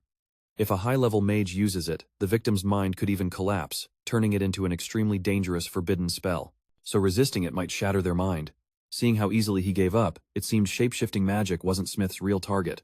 Smith suddenly gritted his teeth. I'm sick of it. You have vision magic that doesn't fit your status, so I tried to lower your value. This mission can't fail. Smith snapped his fingers decisively. After the mission, I'll take your vision magic. Ha Jun immediately pretended to snap out of it, staring blankly at Smith. You lost focus while we were talking, you must be tired. I won't bother you anymore. Good luck. Ha Jun replied. Ah, yes, I understand. Smith left, blending into the crowd at the academy. Ha Jun watched his back, face serious. Starving. Let's grab coffee. Ha Jun walked alone to the campus grounds. He sat on a wooden bench, staring at his palm. He raised it, examining closely. It was in Time's illegal AI chip. Asterisk illegal means an upgraded creative chip. Giving me this means their goal is to frame me as an illegal AI user. They're self-destructing with these scandalous titles. Ha Jun thought again they want to tarnish my image. Professor Smith has no reason to harm me. Of course, there's bad blood between us, but someone must have ordered the Black Tower to do this. He continued thinking, asterisk, then I can roughly estimate the scale of this situation. Asterisk, Ha Jun recalled the arrogant guy who kept shouting, I'll kill you. He thought, asterisk, this mess is too much for a housebound guy like me, so it must be one of the two brothers or two sisters. Asterisk, he ruined his own image, and completely removed himself from the air competition. 4 people with clear motives. First, Benji seems uninterested in the inheritance fight, so he's not the one. The eldest brother in Hyuk is active in the competition but not bold enough to pull such a reckless move. So it's down to one or both of the others. Ha Jun clenched the chip, wondering if he should catch Master Smith and question him, but then he reasoned differently. No, the Black Tower is super sensitive about info. Master Smith probably doesn't even know who the boss is. If he's caught, the info will be hidden. Getting caught by the Black Tower now wouldn't be good for me. Ha Jun kept thinking, asterisk, it should be. Asterisk. After a short while, Ha Jun arrived at Kang Hyun's blue tower. As he stepped onto the floor, he saw Kang Hyun standing in the office, greeting him simply, Hey, Ha Jun. Kang Hyun turned, eyes slightly narrowed, asking, So, what do you want to talk about? Ha Jun stepped forward and asked straight up, What are you researching? Kang Hyun replied, Yeah, I'm studying a strange magical stone. It's taking longer than I expected. Ha Jun glanced at his desk and saw a layered, glowing stone placed inside an exquisite box. He thought to himself, That's the elemental mana stone. Ha Jun smiled, thinking, this is a rare chance. Kang Hyun invited Ha Jun to sit on the sofa beside him and started the conversation. Since we're both busy, let's cut to the chase. What you want to tell me is so important, it can't wait. So, what exactly do you want to discuss in person? Kang Hyun's face showed curiosity and excitement. Ha Jun, sweating nervously, replied, you seem a bit hyped. If you keep this up, I doubt you'll hear a word I say. Let's just start the negotiation. Before diving into details, Ha Jun quickly said, I have crucial info to share. The magic stone the Tower Master is researching is actually an elemental mana stone. This shocked Kang Hyun. He squinted and asked, how do you know? That name was never revealed, let alone its existence. As the secret was exposed, the atmosphere tensed. Kang Hyun warned sternly, hey, you better watch your words. Ha Jun raised his hand to signal calm. I didn't plant spies in the Blue Tower or steal any info. Kang Hyun's curiosity didn't fade. Then how do you know? Ha Jun rummaged through his bag and pulled out another mana stone. Its glow far brighter than the rough one. Simple reason I have one too. This made Kang Hyun jump up, face full of shock. This is? Ha Jun confirmed. Exactly. This is a perfectly crafted elemental mana stone. Kang Hyun stammered.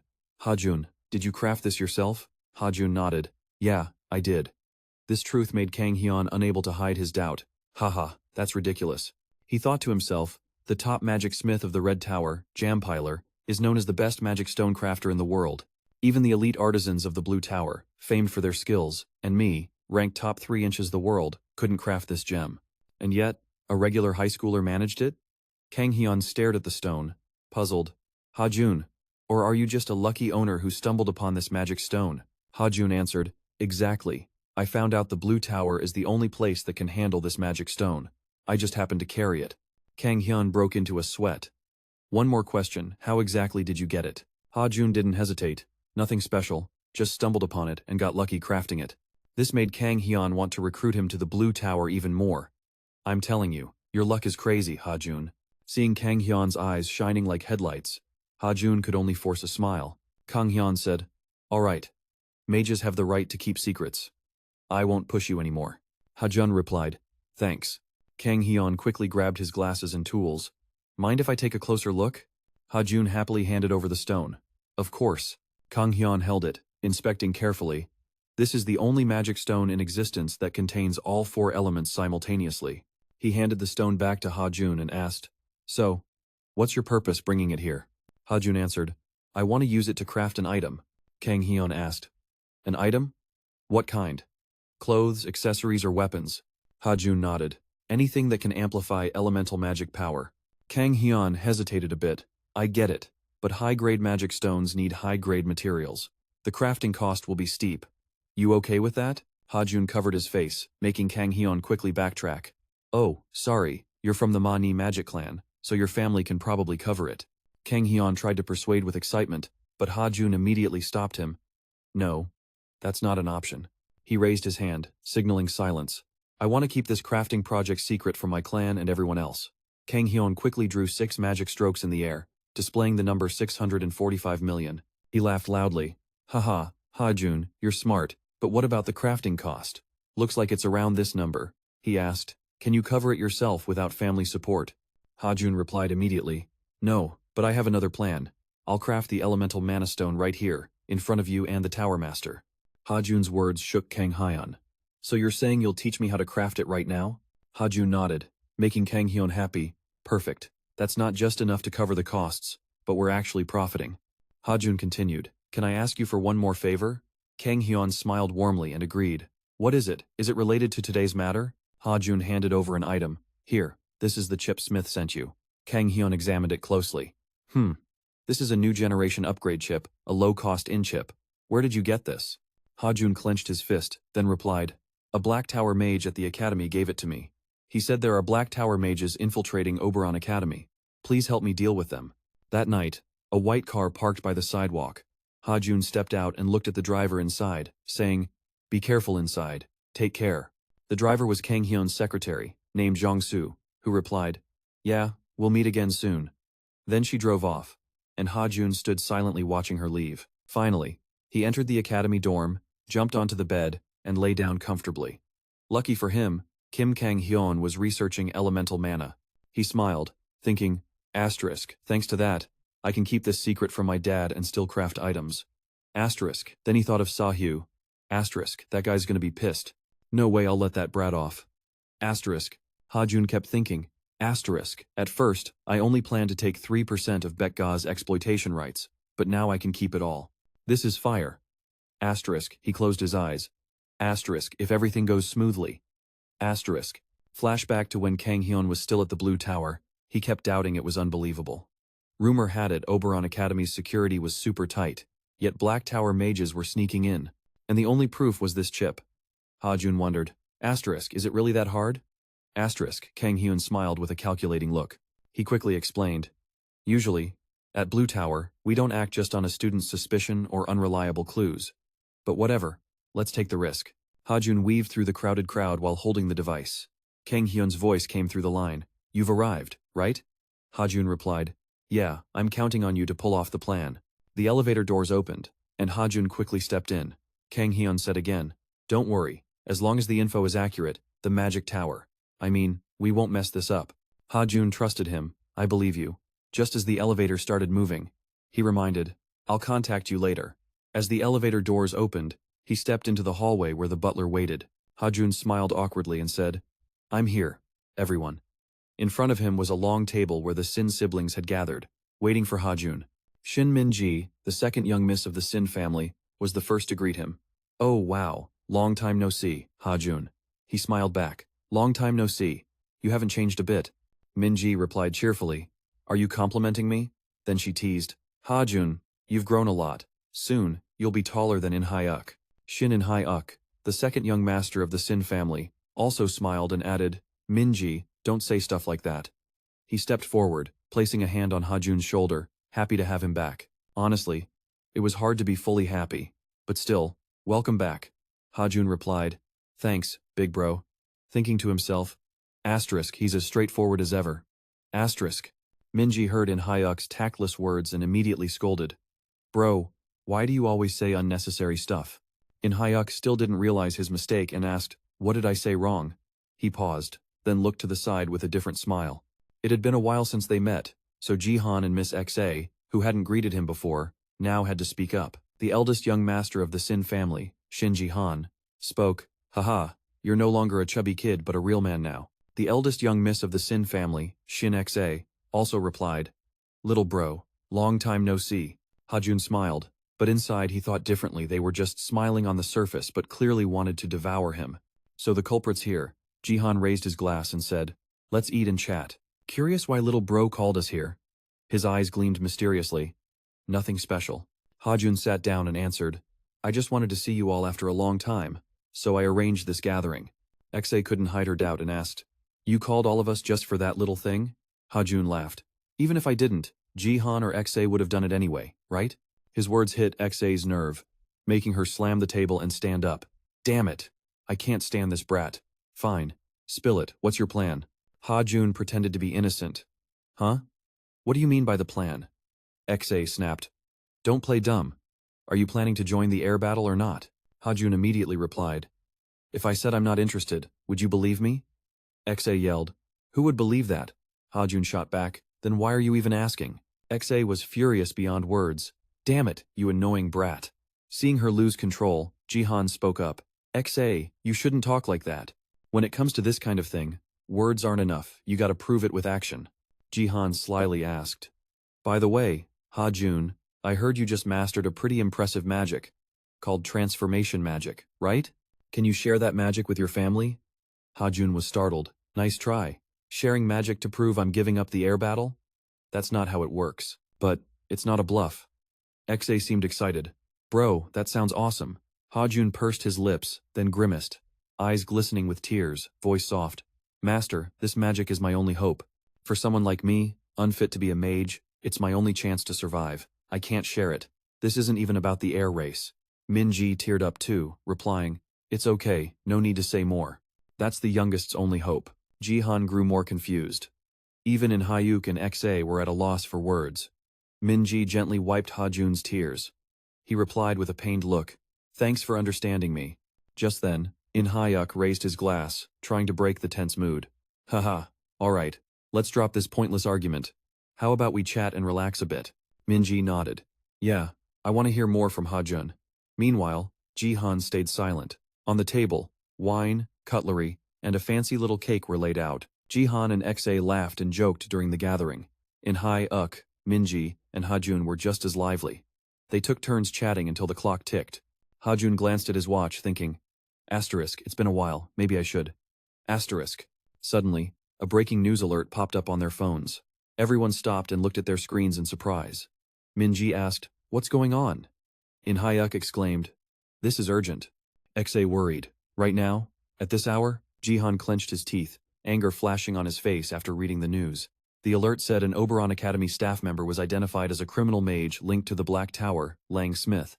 The second son of the prestigious Smith family in France was arrested. The arrest was made by Jiang Shu, a rank 6 mage and secretary to Kim Kang-hyun of the Blue Tower. Ji-han then slipped his phone into his jacket pocket. Ha Jun watched his every move closely. He smiled. Asterisk. Got him now. Asterisk. Looking at Ji-han's grimace while reading the news, it was easy to guess he was the culprit. Still, Ji-han kept a calm face, showing no emotion. Ha Jun thought, Asterisk, please, Ji-han, it's you, isn't it? Asterisk. On the way home, Ha Jun stayed in touch with Kang-hyun through his earpiece. Kang-hyun said, Well, looks like Ha Jun was right. Another breaking news came in. At 10:30, 1 p.m., Jiang Shu, a rank 6 mage and assistant to Kim Kang-hyun of the Blue Tower, discovered suspicious activities by Lang Smith. In Oberon Academy's training supply room, Lang Smith was accused of tampering with materials used for the survival test. If Jiang Shu hadn't happened to check the supply room, who knows what disaster could have hit Friday's test. The South Korean government, Korean Mage Association, and International Mage Association declared they won't overlook this Black Tower infiltration. He's likely to act on campus.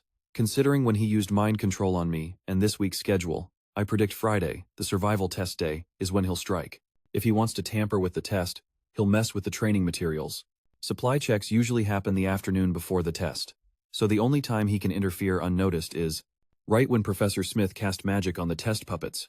Josu, who was already suited up, immediately rushed in and arrested Lang Smith in the act. Tonight's Thursday, and I arranged for Blue Tower to monitor the supply room. Professor Smith was startled and collapsed. Ha Jun kept thinking, just need to gather the siblings to find who's behind the Black Tower. We really caught Professor Smith. The news quickly spread to all Sin family members, confirming a Black Tower spy at Oberon Academy Professor Lang Smith. I also suspect a connection between Sin Ji-han and the Black Tower. I executed the plan perfectly, gathering intel without exposing myself. Ha Jun smirked. This was a flawless operation. He kept thinking, the only regret is that the link between Ji-han and Professor Smith still lacks solid proof. But eventually, I'll uncover it if I dig deeper. On the other side of the Blue Tower, Kang-hyun laughed loudly and said, Ha Jun, I planned to help you this time, but I ended up being the one helped. The Blue Tower's reputation just skyrocketed thanks to solving this case. Ha Jun replied sincerely, I'll definitely return the favor, no way I'm refusing. Kang-hyun laughed heartily, haha, I like your honesty. Alright, I'll wrap this up. Ha Jun responded before hanging up, yes, thanks, be careful. He removed the headset. Suddenly, a massive explosion erupted behind Ha Jun. He sweated, gritting his teeth. Asterisk. What the hell was that?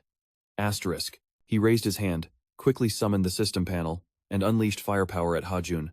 Ha Jun immediately cast his magic, struggling. Asterisk, too fast. Asterisk.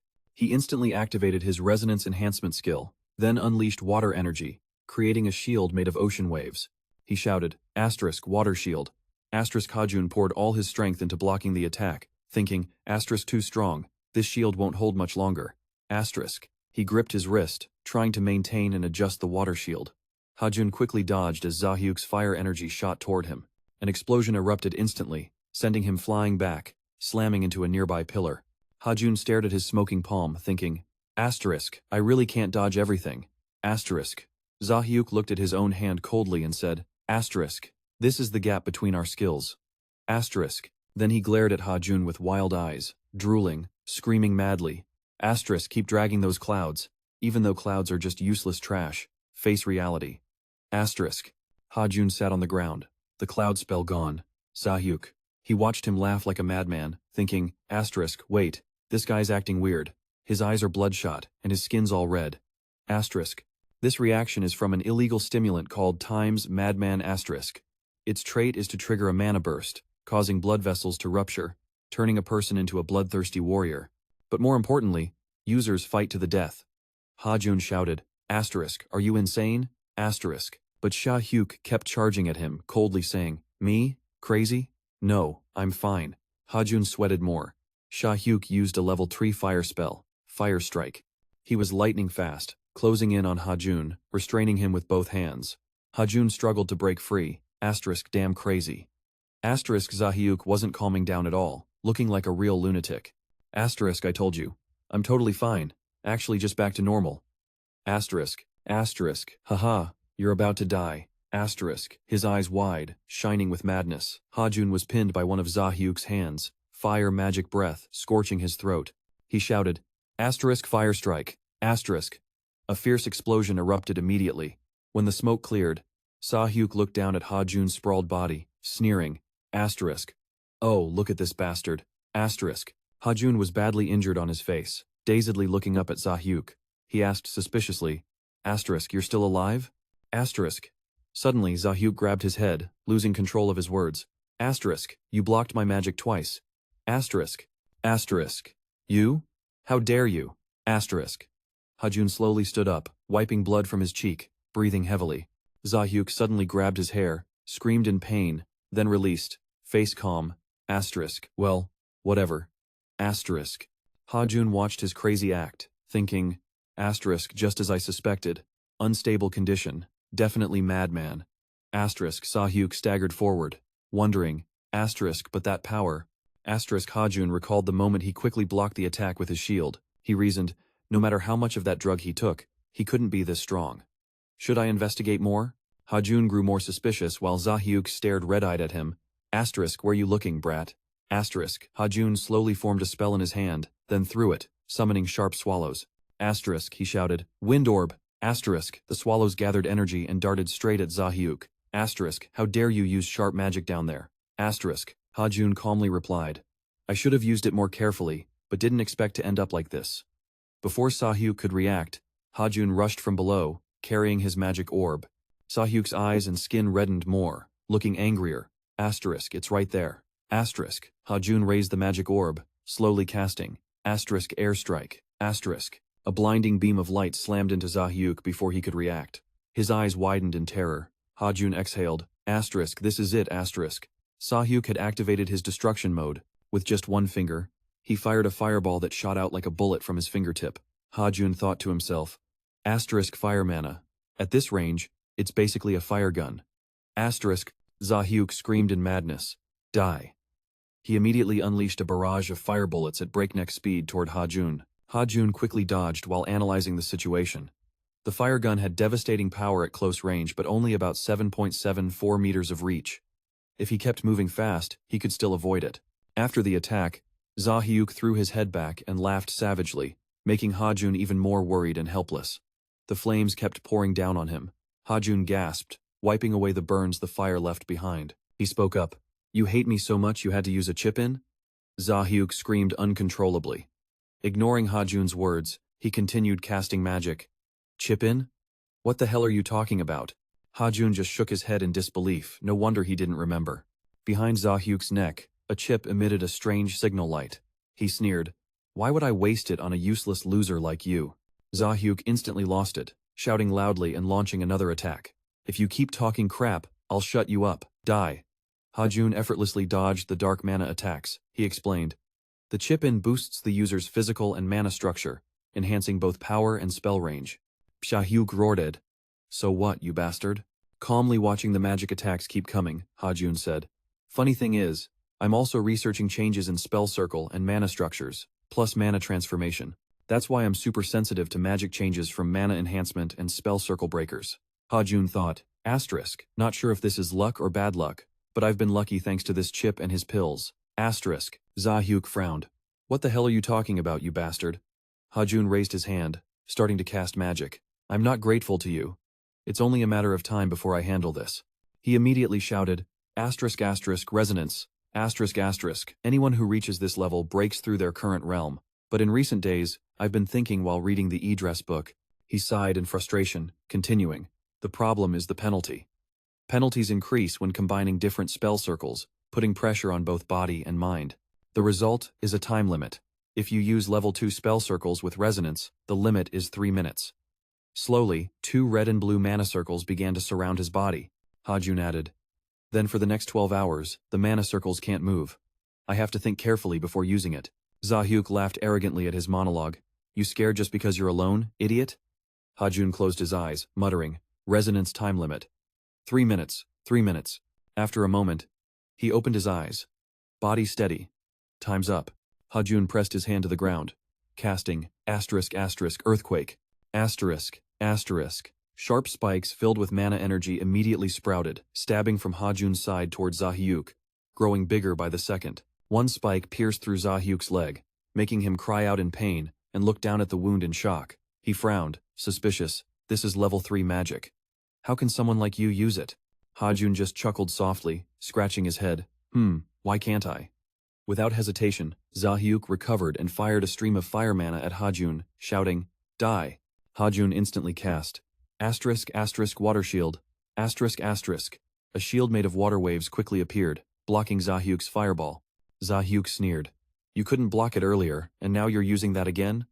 Burn to ashes. But against his expectations, Ha Jun's water shield suddenly turned into a swirling vortex, making Zahyuk shudder, muttering, What is this? Ha Jun smiled triumphantly, confidently controlling the water with one hand. Know your situation before you speak. If I were you, after seeing Earthquake, I'd realize this water shield is different from before. Zahyuk trembled with rage. Listen, Ha Jun, I get it now. You're on some kind of stimulant, right? That's why you're so strong. In his fury, Zahyuk bluntly accused Ha Jun. Ha Jun closed his eyes, calm and silent. It's over. His steps glided lightly over the water, as if walking through a tense, silent space, darkness slowly enveloping everything. As night obscured Zahyuk's vision, leaving him alone in the dark, Ha Jun called out, canceling his spell. Blinding chains. Chains suddenly appeared from the sky, tightening around Zahyuk and restraining him. Zahyuk could only scream in despair against this blinding, binding magic. Below your feet, darkness slowly wraps around your ankles. Ha Jun speaks with authority. Too late. Zahyuk keeps shouting. Don't talk nonsense, it's not over. If you hadn't shown up, my life would be different. Ha Jun walks past Zahyuk, but he doesn't even notice him. Ha Jun says, You think your life would change? I don't buy it. Hearing that, Zahyuk immediately feels suspicious. At that moment, Ha Jun slowly reaches for the chip on his neck, activating it with his mana, causing Zahyuk to endure unbearable pain. Extending his hand, mana still lingering on his palm, he smiles and says, I just transferred mana into your chip's hot frequency. How's it feel? Even with the human effect, it still hurts, right? Zahyuk looks like he just escaped brutal torture, sweating profusely, eyes bloodshot. He reports seriously, Stop it. If words could describe it, his body has passed the limit of endurance and could collapse at any slight touch. Ha Jun lightly presses his chip, making Zahyuk scream in agony, tears and drool streaming down. Calmly, Ha Jun says, in the end, I'll thank you for your crazy actions. What else did you expect from those lowlifes? This time's chip can't compare to before. 30% magic stone extraction rights. No, maybe up to 40%. Hearing Ha Jun's taunts, Zahyuk breaks down crying.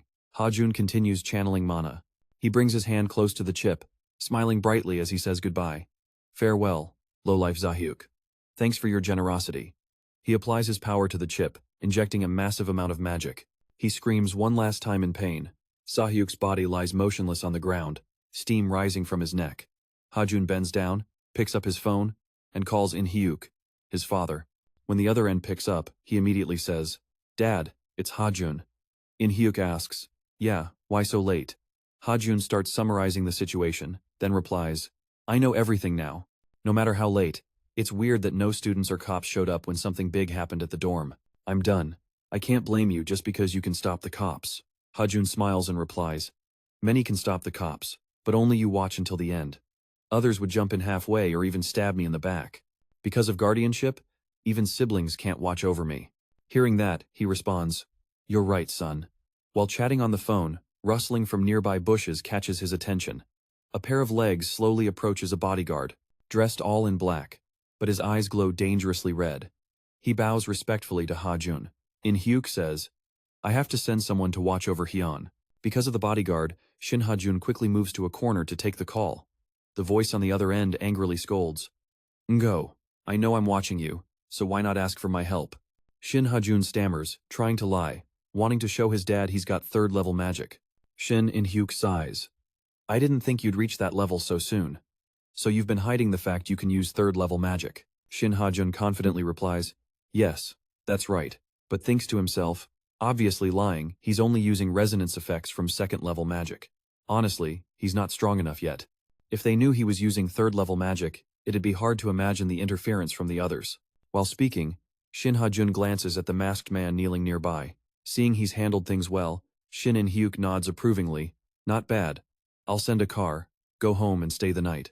Sin Ha Jun doesn't refuse, replying, yes, thank you, Dad. I'll see you when I get back. Done, he hangs up. On the other end, Shin In-hyuk looks at his phone screen and smiles with satisfaction. He laughs loudly. I don't know what you've been up to all year, but your confidence is impressive. Back to Sin Ha Jun's place. He looks at the man kneeling on the ground and smiles. Long time no see, Zae Ok Hyun. The man gently removes his mask. Zae Ok Hyun greets seriously. Long time no see, young Master Ha Jun. Allow me to assist a bit. Zae Ok Hyun uses magic to treat the wound on his cheek. Eyes worried. Your injury isn't light. I'll do basic first aid. The family's private doctor will handle the rest. Sin Ha Jun smiles sincerely. Thanks, man. Then suddenly serious, he demands. So I'll leave it to you. Zae Ok Hyun puts his mask back on confidently. I won't let this leak outside. Scene shifts to Shin Ji-han's place. Shin Ji-han storms in, face full of frustration, slams the door hard, swearing, damn it, my plan's ruined. In his mind, he wonders, how did this happen? Just then, a figure appears in the living room, speaking casually.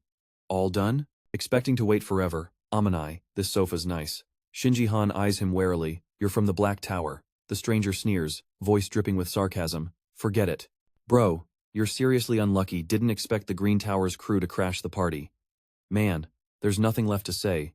You got exposed before you could even make a move. Shin Ji-han freaked out, shouting, this isn't the time for jokes. Didn't you brag all night that you've never lost before? The other guy quickly waved his hand, flashing a friendly smile. Sorry, I joked too much. Anyway, the mission's a bust. I'll refund your fee, and of course, I'll handle the fallout. You're a VIP client, so no worries about info leaks. As for Lang Smith, he won't see tomorrow morning. The mysterious voice was cold, like a death sentence. Shin Ji-han eyed him suspiciously, asking, that Beth Sahil dude used the chip-in and butter to attack Ha Jun. What's your plan? The stranger paused, then chuckled softly. Don't worry, that kid's brain dead already. Shin Ji-han jolted, asking quickly, brain dead? What do you mean? The guy explained. Apparently only targeting Ha Jun. Right now, he's dying from side effects. To sound more convincing, the stranger even pretended to yawn. Shin Ji-han covered his face, worried. What about Ha Jun? The stranger answered confidently. He's injured but already left. Shin Ji-han snapped angrily. You're playing word games with me? The guy hurried to clarify. No, just telling it like I see it. Shin Ji-han gritted his teeth, thinking, so Ha Jun beat Beth Sahil, the one who attacked with chip-in and butter. The stranger clapped in praise. Exactly. But not quite. The stranger recounted, when Beth Sahil attacked, whether to protect or monitor Sin Ha Jun was unclear, but Zae Ok Hyun showed up. He quickly set up magic soundproofing and barriers, reacting super fast. I couldn't watch the whole fight, but it was definitely fire. Hearing that name, Shin Ji-han was shocked. Could it be the Shadow Guard? Since when has Zae Ok Hyun been watching Sin Ha Jun? The stranger shrugged. Well, I only saw Zae Ok Hyun after Ha Jun asked to drop our VIP client, so not sure exactly when. Remembering his dad's powerful Shadow Guard squad, Shin Ji-han realized how serious this was. He paled, wondering. Zae Ok Hyun, leader of the Shadow Guards, takes orders directly from Dad, so why was he there? What's going on? He thought, if the Shadow Guards are involved, I need to be extra careful. Maybe I should lay low from Ha Jun for a while. Suddenly recalling something, Shin Ji-han asked, what are you going to do with the chip-in Ha Jun's holding? The stranger waved it off. Don't worry about that. The chip-in I gave Sin Ha Jun has a self-destruct virus. It'll be destroyed and turned to air soon. Any other questions? Shin Ji-han looked annoyed, glancing away, hesitating before answering. No, then I'll take my leave. I need to deal with Lang Smith. With that, the stranger moved toward the window. He jumped off the skyscraper, still cheerfully waving goodbye. Farewell, client. Shin Ji-han stared at the window for a long moment. seriously thinking about making sure Zhe Akyong can't trace any evidence. He'd erase everything that could become proof.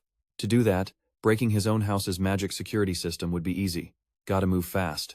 Meanwhile, at Sin Ha Jun's place, he just finished reading a book. He stretched to relax his body. Then he recalled the info the Green Tower's master had announced. Langsmith suddenly reversed and died while being transported. He pressed his lips, thinking for a moment, then muttered, "I was kinda hopeful." But the result was so powerless. Anyway, Zhe Akyong already handled Baek Sa-hyuk. Right then, his phone on the table started buzzing non-stop. Sin Ha Jun realized it was a message from his dad. The message read, "Negotiations with Baek Ga ended successfully. In exchange for silence on this, we secured 43% of the magic stone mining rights. Well done. Thanks to this, we won't face any financial issues on overseas projects. If you want anything, think it through carefully." Sin Ha Jun skimmed the message, then smiled satisfied. Dad sent it all at once, he must be really pleased. But I saw the clear blue sky outside, he thought. All right. I'm glad things worked out. Now, just this last thing. Sin Ha Jun glanced at his phone screen showing info about the grand battle of top-tier mages gathering, highest level. The contest would start in 53 days, the Academy Olympiad, an event that gets the whole world hyped. The Academy Olympiad is where the strongest students from magic academies worldwide gather to compete. This year, the fierce showdown is about to begin. After reading, Sin Ha Jun couldn't help but smile excitedly. As he eagerly awaited the Olympiad, a sudden blue light enveloped him. Instantly, he realized the 12-hour resonance penalty was over. Sin Ha Jun closed his eyes, feeling the power surging through his body. I need a level 3 spell circle now. Without hesitation, he opened his book. As he flipped it open, a rush of energy burst out everywhere. Sin Ha Jun silently thought, flipping the page to start the test. Suddenly, he was sucked into the book. Struggling to open his eyes, the bright light from outside blinded him, leaving him disoriented. He looked around, confused. What is this? This pure white space was another world inside the book. Suddenly, a figure appeared behind him, startling him. A beautiful girl with pure white hair and sparkling amber eyes appeared, welcoming him to test number 2. The girl smiled and introduced herself. I'm Beta, the evaluator of this test. Sin Ha Jun swallowed nervously, wondering if test 2 would be anything like the last one. He recalled the previous test requirement, to perfectly craft a mana stone as the elemental base. Without making him wait, Beta quickly explained. In this test, the successor would be evaluated based on their ability to control spell circles at will. Details would be revealed once the test started. If passed, pages 32 to 81 containing info on level 3 spell circles would unlock. Hearing this, Sin Ha Jun exclaimed in horror. No way.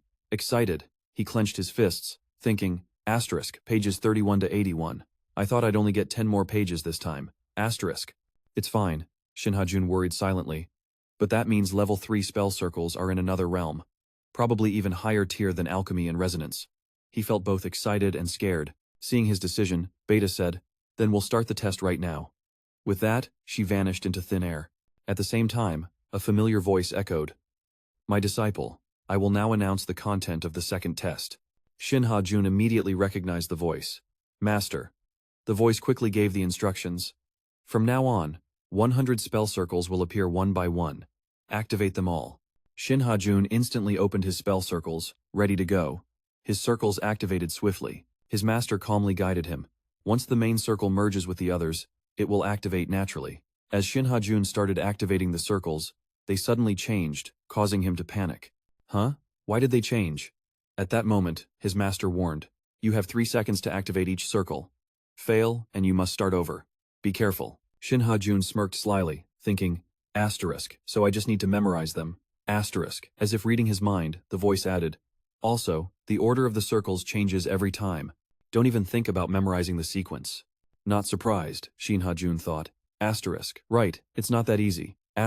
He closed his eyes, slowly controlling the energy inside him, and thought, Alright, let's see how this goes. Excited, he began activating the circles. Time passed, and Sin Ha Jun returned to his familiar home. He stared at the book on the table, pale and exhausted, breathing heavily. He muttered in despair.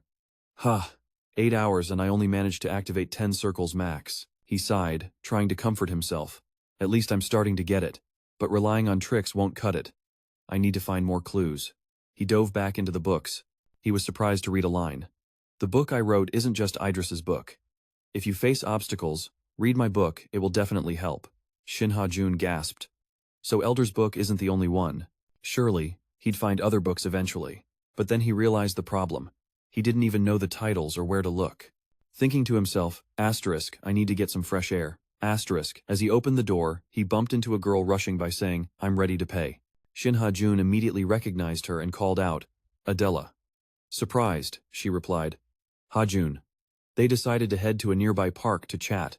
Sin Ha Jun smiled and started, We keep running into each other, huh? Adela laughed. Yeah. Sin Ha Jun teased. You look like you pulled an all-nighter. Adela blushed and replied, You're no better. Suddenly, she said, I'm reading a great thesis. Want to check it out? It's called The Feasibility of Space-Disrupting Magic. Sin Ha Jun took the paper, glanced at its thickness, and chuckled. Oh, this? Haha. Looks like some leaked intel. Adela's eyes lit up eagerly. Yeah, but you should read it anyway. Sin Ha Jun hesitated. Why all of a sudden? But replied. All right, sure. He began seriously reading the thesis. While he immersed himself in knowledge, Adela happily enjoyed her favorite drink until her 3 banana milk cartons disappeared. Sin Ha Jun happily returned the paper and praised, Oh, this is good. Adela smiled, right? He nodded. Yeah. Suddenly, they both realized. But it doesn't have a conclusion. Sin Ha Jun was stunned. Bro focused on the thesis and thought. This thesis is based on the book left by Jibin Bedner, analyzed by me. Just then, Sin Ha Jun was shocked. Jibin Bedner. He quickly skimmed the paper again, knowing the structure was a bit different but still had Bedner's style. Many parts shared similarities with Bedner's basic theory, pretty shallow and cliché, but... He hurriedly asked, Adela, who's the author of this? Adela was startled and replied, Oh, Go Sang-jun. Back home, Sin Ha Jun immediately searched for info on that author. However, no matter how hard he tried, he couldn't find what he wanted. Feeling down, Sin Ha Jun thought, Go Sang-jun, a magic researcher, not affiliated with any organization, age and gender unknown. The only document he published is the one I just saw. Maybe he faced a lot of criticism and disappeared. He sighed, staring at the thesis, wondering if a normal student could only know this much. Suddenly, Sin Ha Jun grabbed his phone and quickly greeted the caller. Ah, hello. Greetings to the Green Tower Master. In his mind, he thought, but I'm no ordinary student. Turns out, Sin Ha Jun contacted the Green Tower Master for help. At the Green Magic Tower, the phone rang non-stop, forcing the listener to pick up. Hearing the voice on the other end, Hello, this is Sin Ha Jun, Kim Kang-hyun here. Just finished a tiring night of research. What's up? Sin Ha Jun excitedly replied, I have something that benefits both of us. Kim Kang-hyun was stunned, instantly realizing this was serious. Sin Ha Jun continued, Can you help me find someone? Scene shifts to Oberon Academy. In the training room, countless students were grinding hard with fierce determination. Sin Ha Jun was fighting using a magic ring, while Ji Seon-chan tried to create a shield to block his attacks. However, all of Ji Seon-chan's efforts were useless, as Sin Ha Jun's powerful, crushing attack charged straight at him. Ji Seon-chan panicked and shouted, Hey, Ha Jun, you're cheating. Sin Ha Jun calmly replied, Cheating? This is just a level 1 spell. What's the problem? Ji Seon-chan dodged each hit with difficulty and kept yelling, You heartless jerk, where's the fairness? It's just a level 1 spell. Suddenly, a sharp attack flew in, making Ji Seon-chan pale and grit his teeth to face it. Sin Ha Jun was surprised and said, Oh. Ji Seon-chan managed to create a shield around himself to escape danger. Sin Ha Jun teased, See? You blocked it all, didn't you? Ji Seon-chan screamed, I almost died. Not giving up, Ji Seon-chan stood up and challenged. Alright. One-on-one fight, how about it? Sin Ha Jun didn't hesitate and agreed immediately. Deal. But you think you can beat me in close combat? While Sin Ha Jun was busy answering, Ji Seon-chan seized the moment and charged with a punch. Here I come. However, Sin Ha Jun reacted swiftly, grabbing Ji Seon-chan's collar in a flash, and executed a clean shoulder throw, slamming Ji Seon-chan flat on the floor. Other students watched in shock as Sin Ha Jun smiled lightly. How's that? Though his smile seemed friendly, his raised fist was full of threat. Looking at Ji Seon-chan screaming on the ground, Sin Ha Jun commented, Not bad. He kept smiling and praised. In a one-on-one fight, the advantage of magic variables disappears. It's just level 2 ring strength versus level 3 ring strength. Smart strategy, Ji Seon-chan angrily cursed. Are you praising or insulting me? That's so unfair. He took off his shirt and stuck a patch on his back, muttering, Your mana is arrogant, and your close combat is insane. Then he teased, You're definitely a player's warrior. Sin Ha Jun immediately slapped a big patch on his back and said, If you don't like it, train harder. Ji Seon-chan suddenly asked Sin Ha Jun, got any plans for the future? Sin Ha Jun blinked, replying with a confused, huh? Ji Seon-chan calmly smiled and said, isn't your goal to win the Academy's Olympics? You know that? Ji Seon-chan shrugged and explained, I know you too well, you can't hide it from me. You crushed the mana shield test just now, right? A normal student can block 27 hits, but you blocked 74.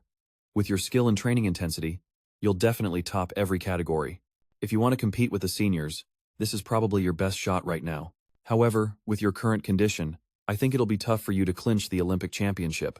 Ji Seon-chan's blunt words made Sin Ha Jun lean back. Saw you stay silent, Ji Seon-chan asked, right? Sin Ha Jun just nodded, confirming his friend's thoughts. Ji Seon-chan chuckled. I knew it. Then he seriously warned. Also, this year's most popular is a level 5 mage. With your level 2 magic, that's basically impossible. Sin Ha Jun had thought about this too, silently admitting, Seon-chan's right. To win at the Olympics, even with resonance, I can only use level 3 magic, which won't make much difference. To face them, I need at least level 4, and to get there, I have to find Go Sang-jun. As dusk fell, Sin Ha Jun followed the address on his phone. Standing in the middle of the street, he looked around, a question flashing in his mind. Where the hell am I? Can't believe it took a whole week to find one guy. This is the first time I've dealt with this. As for Go Sang-jun's current location, just then, Sin Ha Jun found the place.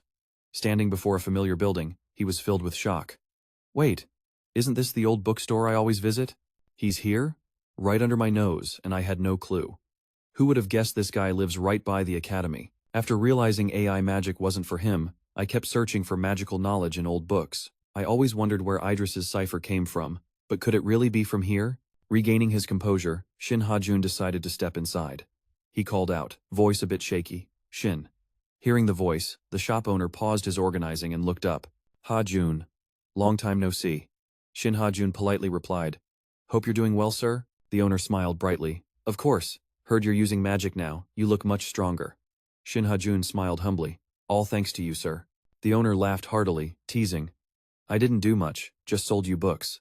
Sin Ha Jun quickly said, those books helped me a lot. Thanks, sir. The owner beamed. No wonder. I thought it was for real. Then he asked, so, what brings you here today? Sin Ha Jun didn't beat around the bush. Sir, can I meet Go Sang-jun, your son? The owner was surprised. Why do you want to see Sang-jun? Wait, how do you even know about him? Sin Ha Jun explained. I read his thesis, and I have some questions, so I did some digging.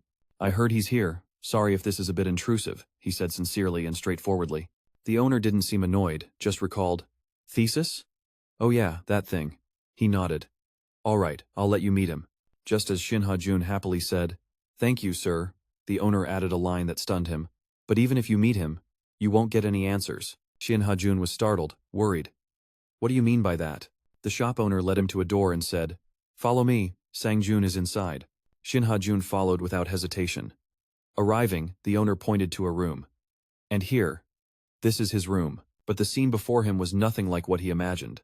The door opened, and Sin Ha Jun saw a frail man lying in a hospital bed, wearing an oxygen mask. His skinny, pale arm was hooked up to an IV drip. The man lay motionless, life hanging by a thread. His pale face was peacefully asleep. Sin Ha Jun hesitated, asking, this man? The shop owner replied, voice low. Yeah, that's my son, Sang-jun. The two sat by the bed, eyes fixed on Go Sang-jun. Sin Ha Jun anxiously asked, can I know what happened? The owner calmly replied, sure. Then he looked at his son, voice warm but serious. Sang-jun broke the ultimate taboo of a mage. His expression turned unusually grave. Sin Ha Jun curiously asked, what taboo is that? The owner explained, during mana circulation, he committed the greatest sin among mages by channeling mana into his brain. Hearing this, Sin Ha Jun was shocked, stiff. He suddenly recalled circulating mana into the brain. Hadn't he done the same? Sin Ha Jun sharply asked Jun. Why did he do that? The shop owner sighed. It was necessary to prove a theory that collapsed halfway. It says there's no other way but to channel mana directly into the brain. He looked at his son with regret in his eyes. I should have stopped him at all costs. Sin Ha Jun glanced at Go Sang-jun, thinking to himself, just how advanced is this guy's magic? Suddenly, the shop owner spoke up. Anyway, I'm sorry I couldn't satisfy your curiosity. Sang-jun would be really happy to chat with you. Sin Ha Jun replied shyly. It's okay. I'm sorry for bringing up something that made you sad. The owner patted his shoulder reassuringly. Don't worry, I know you're hardworking and truly love books. He smiled. You always hunt for magic books. Reminds me of Sang Jun, which makes me happy. As the sunset painted the sky red, Sin Ha Jun nervously asked the owner, Sir, can I take a look at the book your son used for his research? The owner rubbed his chin thoughtfully and said, You mean Sang Jun's book? Sure, better to give it to someone who needs it than let it rot. But I have two conditions. Sin Ha Jun swallowed nervously. The owner continued, First, if you read it and write a paper on spatial magic, can you credit Sang Jun? Just once, Sin Ha Jun agreed immediately. Of course, I promise. The owner nodded approvingly. Good. Second, under no circumstances are you to recklessly channel mana into your brain. Sin Ha Jun felt uneasy, but lied, stammering, Yes, I promise I won't. The owner led Sin Ha Jun to a room where Sang Jun's research books were kept. While searching, Sin Ha Jun suddenly noticed something strange. He stared at the book in front of him, thinking it was special. Suddenly, the book fell off the shelf and flew straight to his feet, startling him.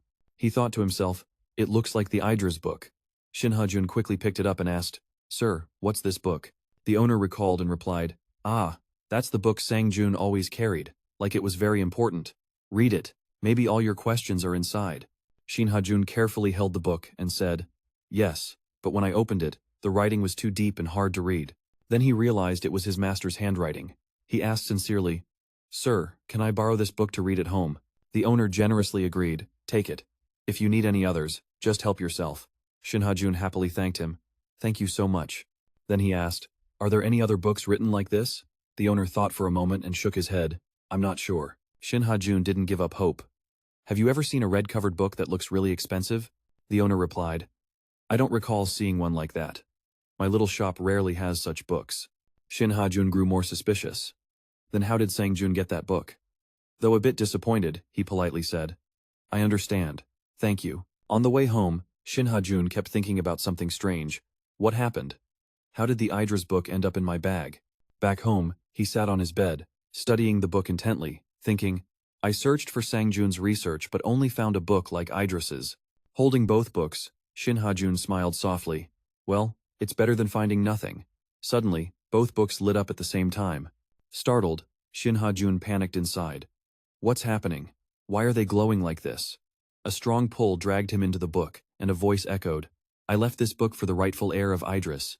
This familiar feeling made Sin Ha Jun exclaim, Not again. I'm getting pulled into a book. The voice continued, introducing, This is the Book of Mimir. Enjoy the blessings of knowledge from the depths of your soul. Sin Ha Jun immediately recognized his master's voice and sighed, Here we go again. The light from the book faded, and Sin Ha Jun was sucked in before he could resist. The room was left with just two books side by side. Sin Ha Jun woke up in a cozy, simple, yet elegant room. He looked around dazed, wondering, Where am I? Suddenly, from behind, slender white hands gently touched his neck. Sin Ha Jun turned around and saw a beautiful girl, smiling warmly, welcoming him. Found you. Welcome to the Book of Mimir. Sin Ha Jun jumped. Huh, who are you? The girl cheerfully replied, Ah, I'm Mimir. Then she briefly introduced herself. I'm the manager here, the Mimir Library. Nice to meet you, heir. She extended her hand with a gentle smile. Sin Ha Jun was still confused. The Mimir Library? Mimir quickly explained. That's the name of this library. She proudly added, This is J. Ben Bedner's library, prepared for the future heir. A library dedicated to Bedner's successor. Sin Ha Jun looked around in amazement. Calling it a library felt a bit small. Mimir smirked knowingly. That's because your achievements are still limited. According to Mimir's legacy, the scale changes based on the heir's level. Judging by the size, it seems you haven't passed the second trial yet, right? Sin Ha Jun nodded. Yeah, that's right. Suddenly, Mimir's expression turned serious. Can we talk normally now? Sin Ha Jun blinked. Huh? I don't want to keep it brief anymore, since we'll be meeting often. Talking formally feels weird, so let's just be chill. Sin Ha Jun agreed immediately. All right, let's do that. Mimir chuckled. This heir's pretty talented. You already reached the second circle and found me so fast. Sin Ha Jun sighed. I don't get why finding you is supposed to be good. Sin Ha Jun was shocked. Level 5? No way. Knowing he wouldn't believe it, Mimir immediately showed off. She closed her eyes, channeling energy inside her. A book flew over, glowing with her light. She confidently grabbed it and handed it to Sin Ha Jun, saying, Read it, you'll get it. Sin Ha Jun quickly skimmed the pages and realized it was a detailed theory on resonance. Seeing him guess right, Mimir excitedly continued. This place holds info, not in the e-dress code, like the book you're reading. Sin Ha Jun wondered why this whole book wasn't in the e-dress code. Mimir praised him. Good catch. Then she explained that the trial pages were overloaded, with too much content to verify for the heir. So only essential info is stored in the e-dress book, while Mimir's legacy supplements it. Sin Ha Jun understood that Master recorded more detailed content in Mimir's legacy. Mimir happily confirmed. Exactly. If the e-dress book is a summary, this is the full curriculum. Sin Ha Jun nodded. Got it. Mimir got familiar and asked, so all the books here are packed with info, and as your achievements grow, the number of books will increase. She enthusiastically confirmed. Right. So, do you know how to reach the 5th circle yet? Sin Ha Jun hugged the book, confidently said. Of course, with this I can easily clear the 2nd trial. Sin Ha Jun focused on studying the book's instructions, filled with determination. He lay in a boundless space, drifting in a mystical scene, his mind zoning in on numbers and spells. 79 rounds, he thought with indescribable joy. Synchronizing 100 spell rounds in the 2nd trial used to take him 8 hours, but since finding Mimir's legacy, he could handle 79 rounds in one go. Sin Ha Jun sat up, slowly recalling what he'd been through. Lately, everything he did was tough, but now he was confident he could finish all 100 rounds. Earliest by tonight, latest by tomorrow. Thinking this, his resolve only grew stronger. He couldn't help but feel lucky to have Mimir's book before the Olympic exam. Scene shifted to a starry night at the Shin family mansion. Sin Ha Jun nervously followed the maid ahead, full of worry. Why did his dad call him now? Could it be a reward for the Baek Sahi-uk incident? He recalled Baek Sahi-uk, lying motionless on the ground but soon felt annoyed by the long journey. I planned to spend the whole day alone with Mimir after class. Why now? Still, this is important. When the maid led him to a room and announced, Master, Ha Jun has arrived. Shin In-hyuk immediately said, Come in. Sin Ha Jun entered, bowed. Yes, father. Shin In-hyuk looked tired, furrowed brows, seriously said, Sit down, I'll get straight to the point. No beating around the bush this time, he bluntly said. You didn't give 100%, but no denying you contributed more than half. Combined with last time, your mana stone mining share is 26%. Sin Ha Jun nodded, showing understanding. Yes. Shin In-hyuk continued. You brought great profit to the family, so you deserve a reward. He seriously asked, Is there anything you want? Sin Ha Jun quickly seized the chance. Yes, sir. He straightforwardly stated his wish. I want the ancient relic stored deep in the family vault. Shin In-hyuk slightly frowned, briefly surprised by his son's request, but didn't refuse, just asked again.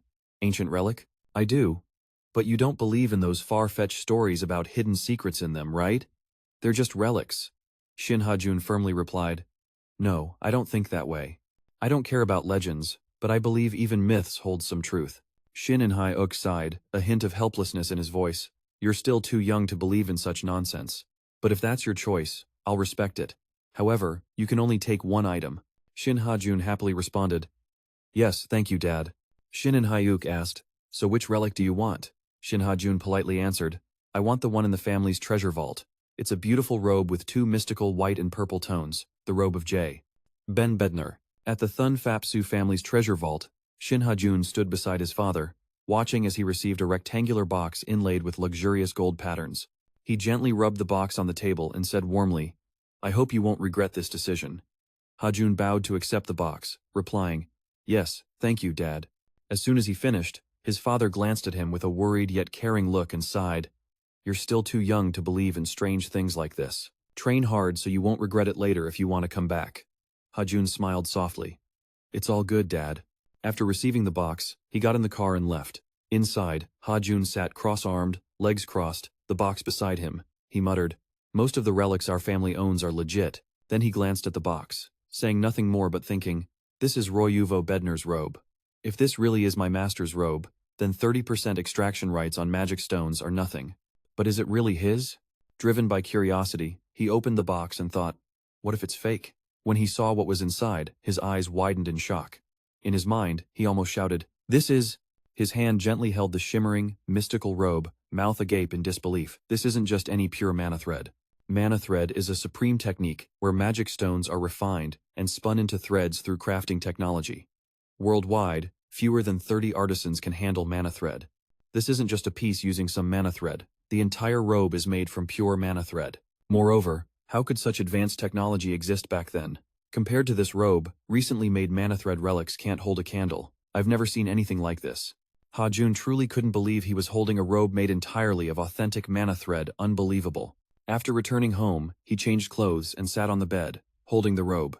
Suddenly, he noticed something on it and said, He recognized a line written on it and muttered, "This signature. The handwriting's terrible. Definitely my master's. I'm way too familiar with it." He raised the robe high, examined it closely, and said in amazement, "But what's this? The inner and outer structures are reversed?" After thinking a moment, he continued, "Usually, the inner layer is designed to enhance mana conduction and efficiency, while the outer layer blocks mana flow to reduce damage. But this robe is completely opposite. The outer layer boosts mana effectiveness and takes more damage, while the inner layer blocks mana loss, reducing depletion for the wearer. My master wouldn't make such a mistake." He stroked his chin, pondered a moment, then burst out laughing. "Ha ha ha. So it's designed to be worn inside out?" He placed the robe on the bed, pressing his hand on it, muttering, "Even reversed. The inner and outer structures are identical." He kept thinking, so it's intentionally designed that way. But what's the purpose? Could this be an ancient relic? Now I get why it was left to rot in storage. Then he took out a magic notebook, opened it, and a teddy bear appeared because of 2 cakes. The scene shifted to Mimir's room, where she was sitting on the sofa reading. Suddenly, he appeared in the room, calling out, "Mimir!" She looked up at him and said, "Oh, heir, you're here?" He held out the robe to her, and as soon as she saw it, she stammered, "Girl, is that the master's robe?" While speaking, she hurried over to him, eyes sparkling with excitement. "Oh, heir, you found it? Unbelievable." He nodded, saying, "But this robe seems kinda weird." She took the robe, stared at it closely, muttering, What's this? Suddenly, she shouted, startling him. He looked at her blankly. She raised 2 fingers at him and asked, "Heir, you're still at the second realm, right?" He nodded, curious. "Yeah, that's right, but why do you ask?" She replied, "Then it's normal, you don't know." He asked again, "Stop overthinking it. So how are you going to use this?" She immediately formed an X with 2 fingers, closed her eyes, and said, "Sorry, bro. I can't explain anything about this robe." He was surprised. "What? Why?"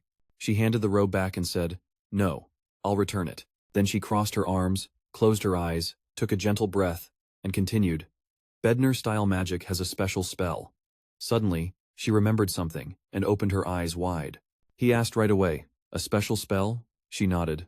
"Yeah. Now that I think about it, I can't say the name of that spell. Forget it. Bedner-style magic has a special spell, a technique called the footwork." He was amazed. "Footwork? Confirm that." "Exactly. Unlike the magic you're using, this is the real footwork." He asked again, "So the magic I'm using isn't real?" She replied, "Well, unfortunately, that's exactly how it is. About this footwork, I can't reveal anything until you, bro, reach a certain level." He rubbed his chin and asked, "Is it some kind of restriction?" She nodded. "Yeah, this robe is an artifact that exists to support the footwork." He sighed. "So I can't explain anything about this robe either, that's all." She smiled brightly. "So cool, exactly, you catch on fast, bro." He asked, "So what level do I need to reach to get an explanation about this robe?" She held up 5 fingers. "That's the 5th magic circle." He stared at her, surprised. She explained, "You have to master the 5th magic circle and pass many challenges. Bedner-style magic really starts with mastering the 5th magic circle first." The magic book's letters floated in the air. Sin Ha Jun, with a determined look, raised his hand and counted. 98, 99, 100, and as he finished, a burst of golden fireworks exploded. He was sweating profusely but smiled with satisfaction, finally succeeding.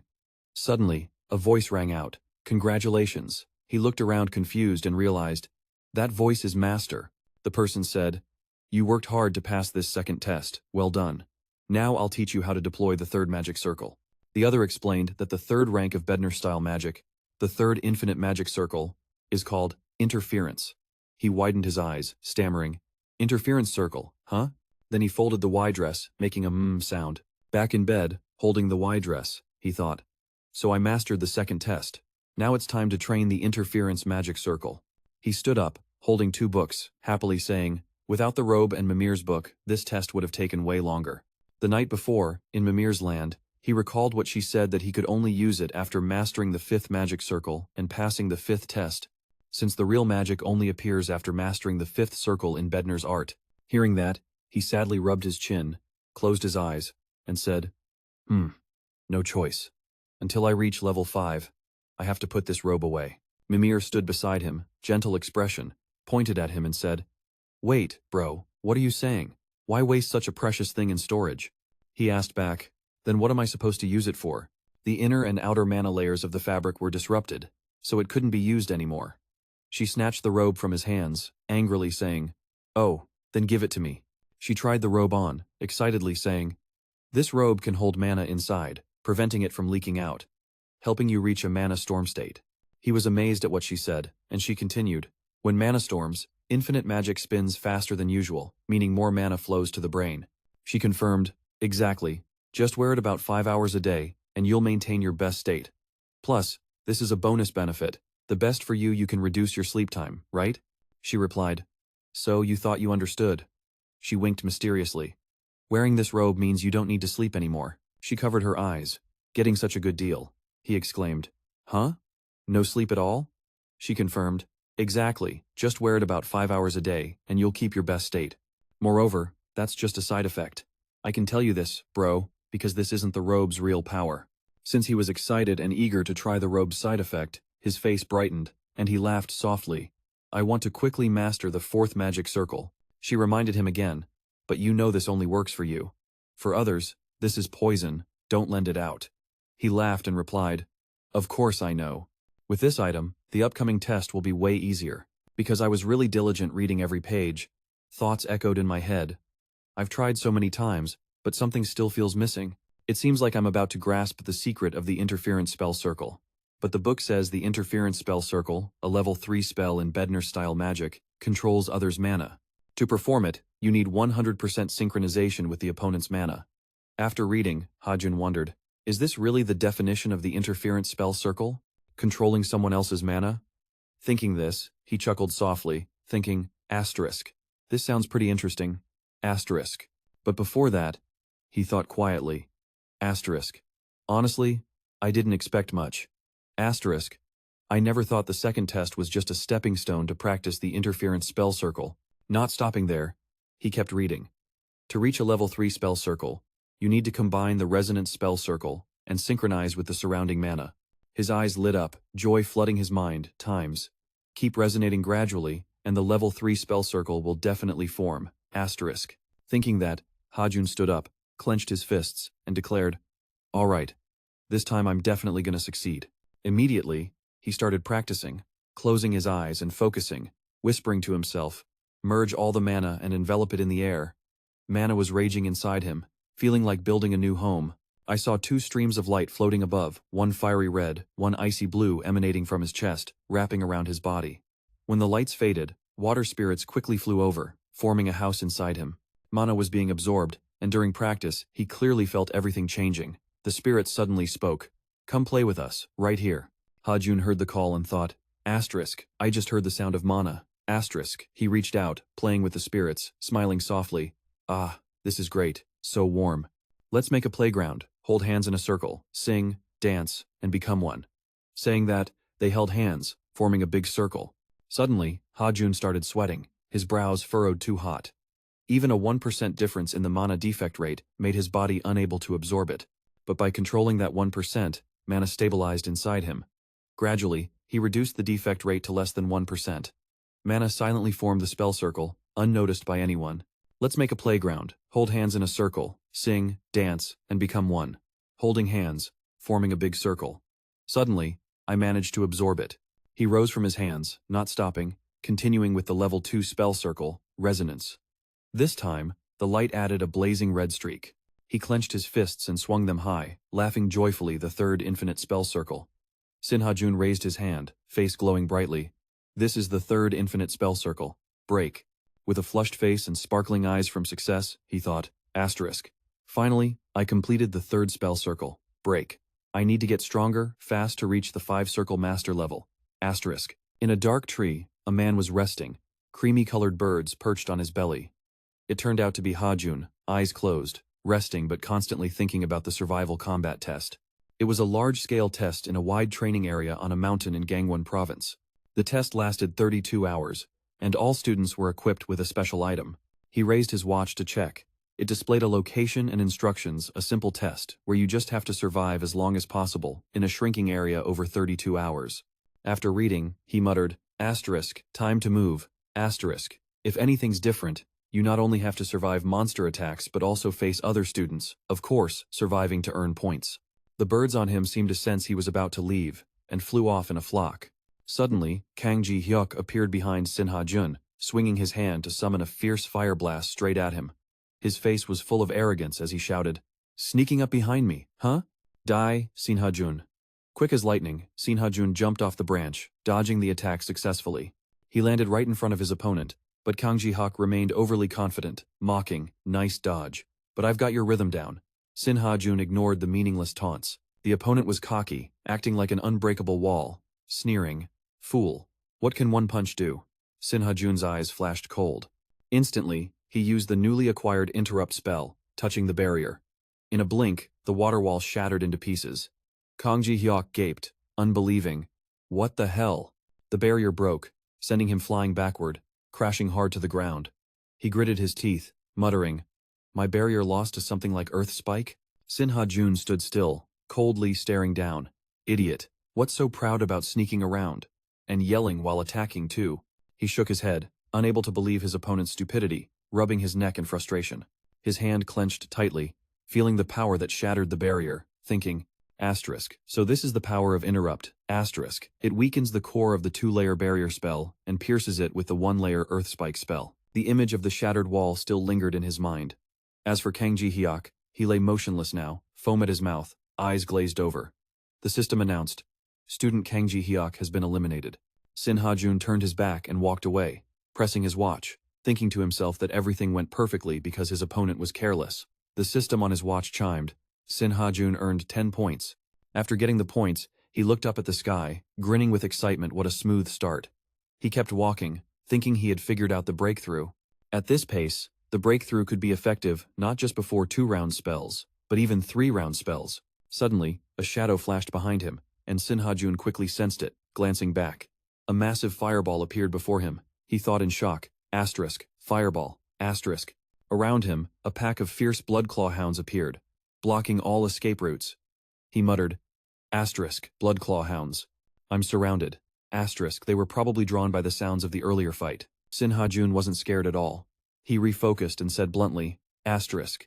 If these were regular students, they'd be gasping from non-stop fighting, asterisk.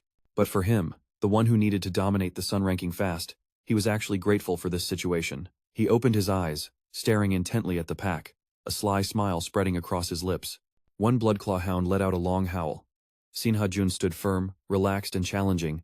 Asterisk, come on, bring it. Asterisk. In a room filled with monitoring screens, 2 people, a man and a woman, watched intently. The woman suddenly spoke. Asterisk, Kim Kang Hyun, Ma Ji-hyuk. These students are seriously impressive. If things keep going like this, they'll definitely make the top 10. Asterisk. Unexpectedly, not just those 2, but 2 more women appeared. A red-haired man laughed.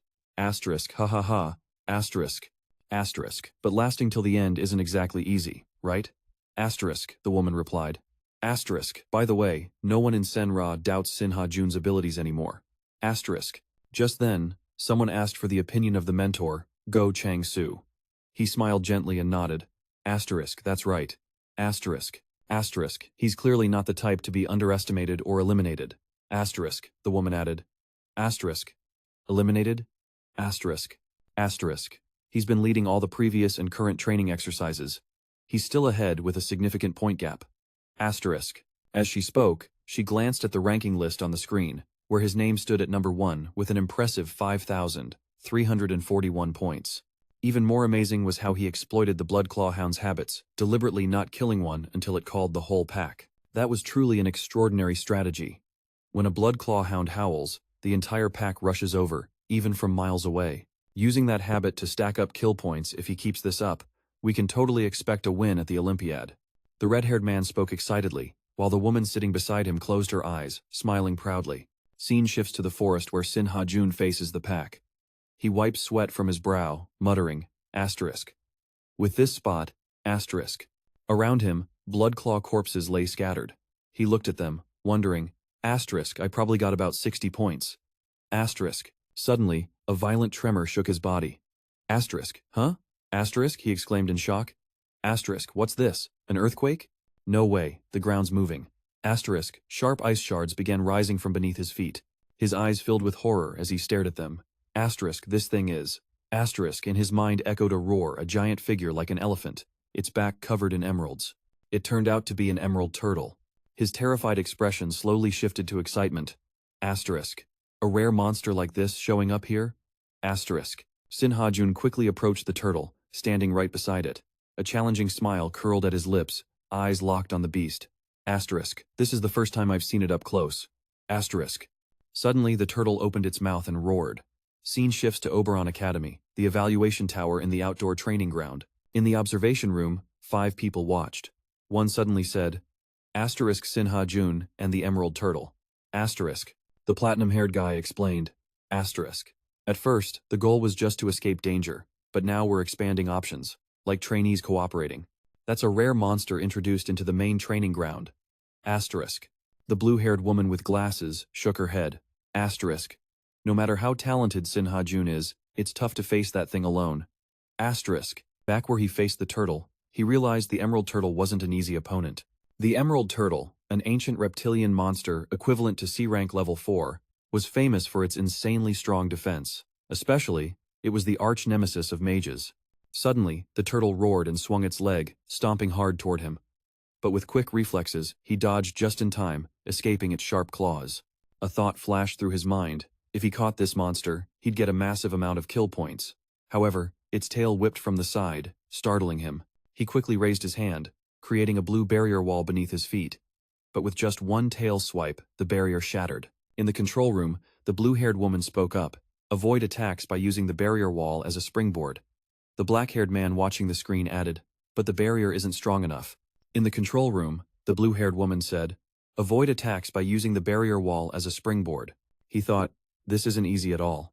Even a level 5 mage couldn't solo this monster. He kept running, the turtle chasing him. He wondered if it had mana inside, making it faster than he expected. Suddenly, he realized something. Wait, it has mana inside? He immediately turned back, excited. Oh, I think I've got something to try, he thought to himself, powering up his legs. When the turtle's jaws snapped down where he stood, he quickly dodged to the side. It seemed those glowing lights helped him run faster. He thought, a force strong enough to fell a giant tree with one headbutt, if hit even once, the horns would barely recover. He kept running, the turtle still chasing. Each time it bit down, he dodged, his face full of worry and exhaustion. He told himself, if I keep running like this, I won't win. I have to fight back. Suddenly, he appeared right under the turtle's feet. Immediately, he created a larger white barrier to block the emerald turtle's attack. His arm tensed, holding the wall, thinking, what kind of power is this? I underestimated it, it can't even be blocked like this. Resonating, he quickly summoned red and blue lights to brace against the attack. Gritting his teeth, his sharp eyes locked on it, thinking, this is a direct showdown. Matching attack for attack, it won't move until it recovers its strength. Right now, he swung his arm up with full force. The shield in front of him vanished, and he appeared right in front of the turtle. He recalled reading in a picture book as a kid that a double attack from an emerald turtle puts huge pressure on its joints. After attacking, when it can't move until its joints recover, that's the perfect moment. He jumped high, staring down at the turtle. Quickly, he formed an ice weapon, eyes full of determination, thinking, this is my chance. A spear. He used a skill to interrupt and struck the turtle hard. It howled in pain, spewing blue blood from its mouth. Blood kept flowing, its eyes lost focus, and it toppled backward, its belly pierced and bleeding heavily. He stood clutching his chest, face flushed, sweat pouring, breathing hard but eyes shining with excitement. He couldn't believe it, shouting, I won.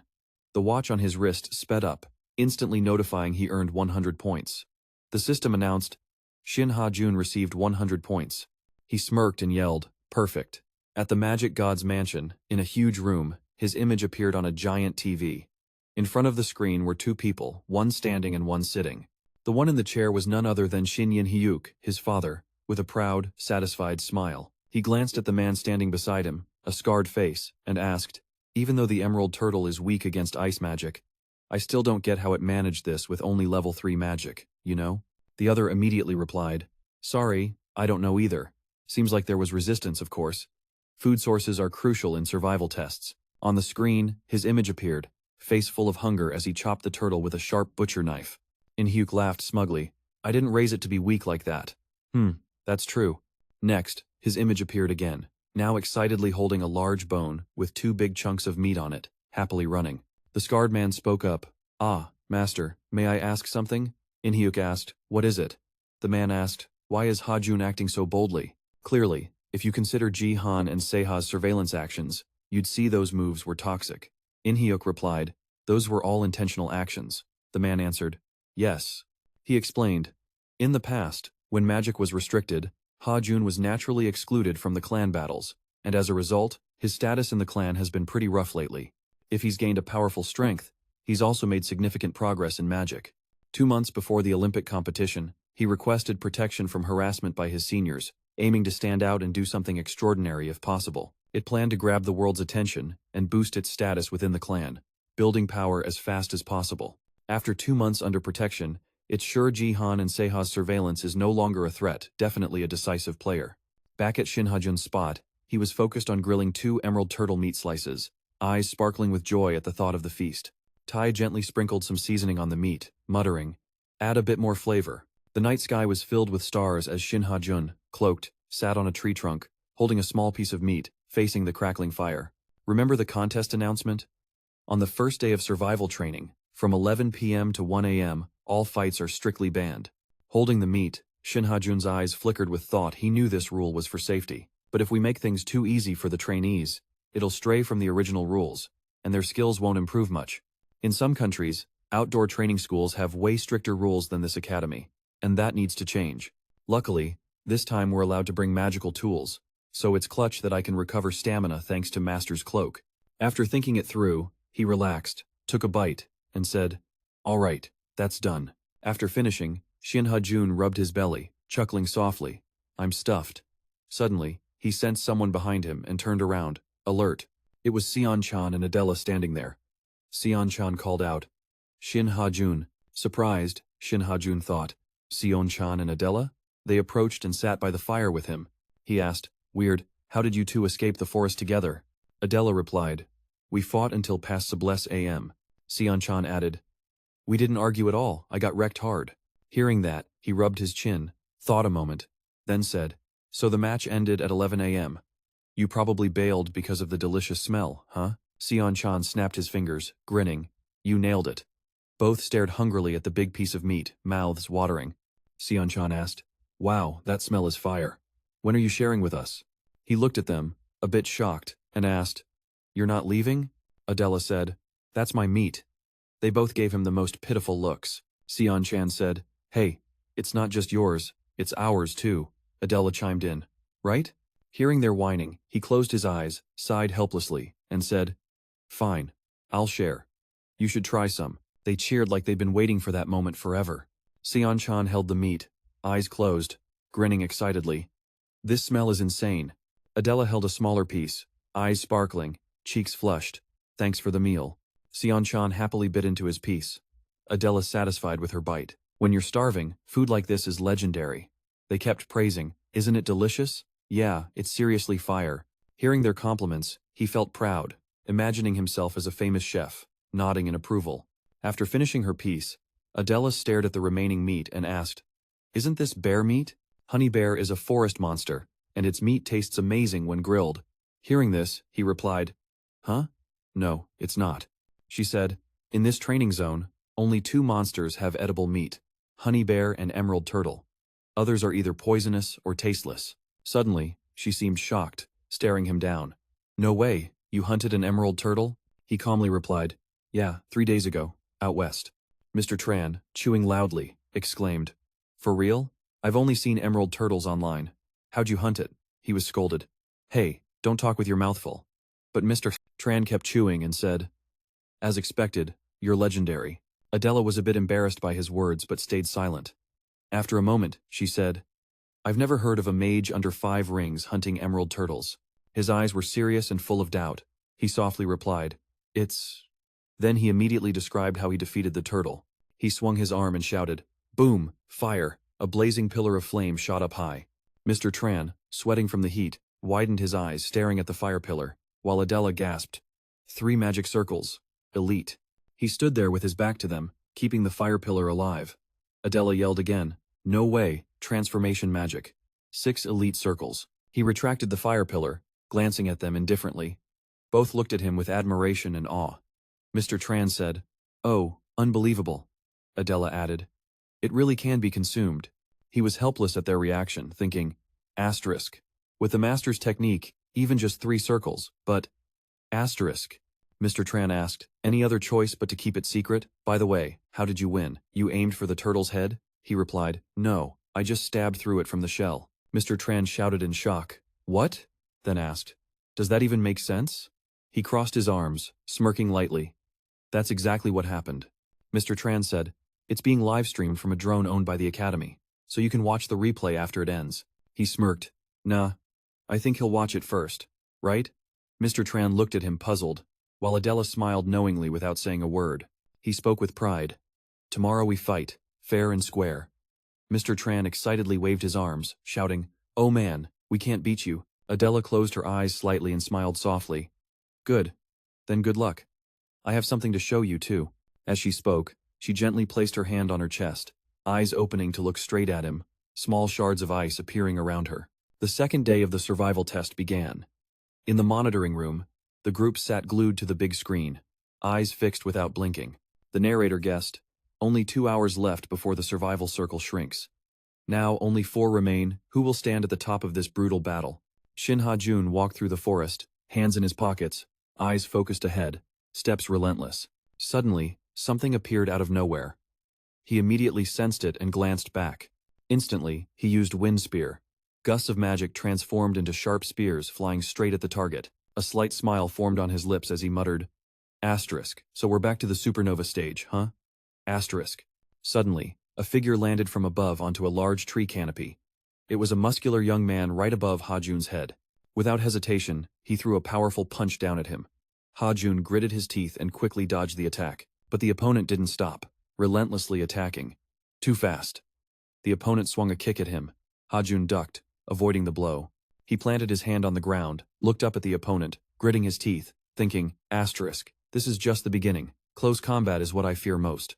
Asterisk. A roundhouse kick came within inches, too fast and too strong. The attacker was none other than another mage. He sneered challengingly at Sin Ha Jun.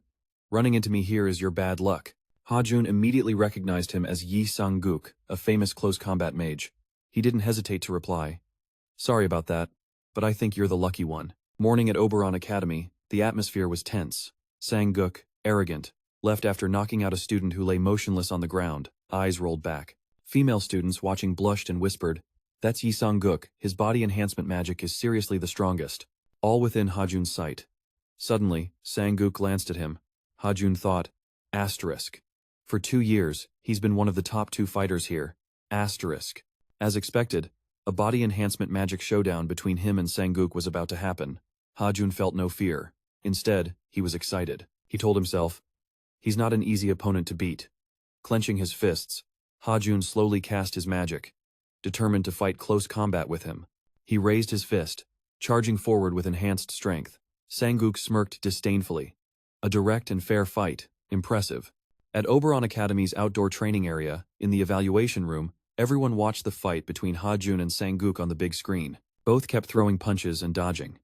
The judges were buzzing. It seemed like both Sin Ha Jun and Yi Sang-guk chose to fight using body-enhancing magic.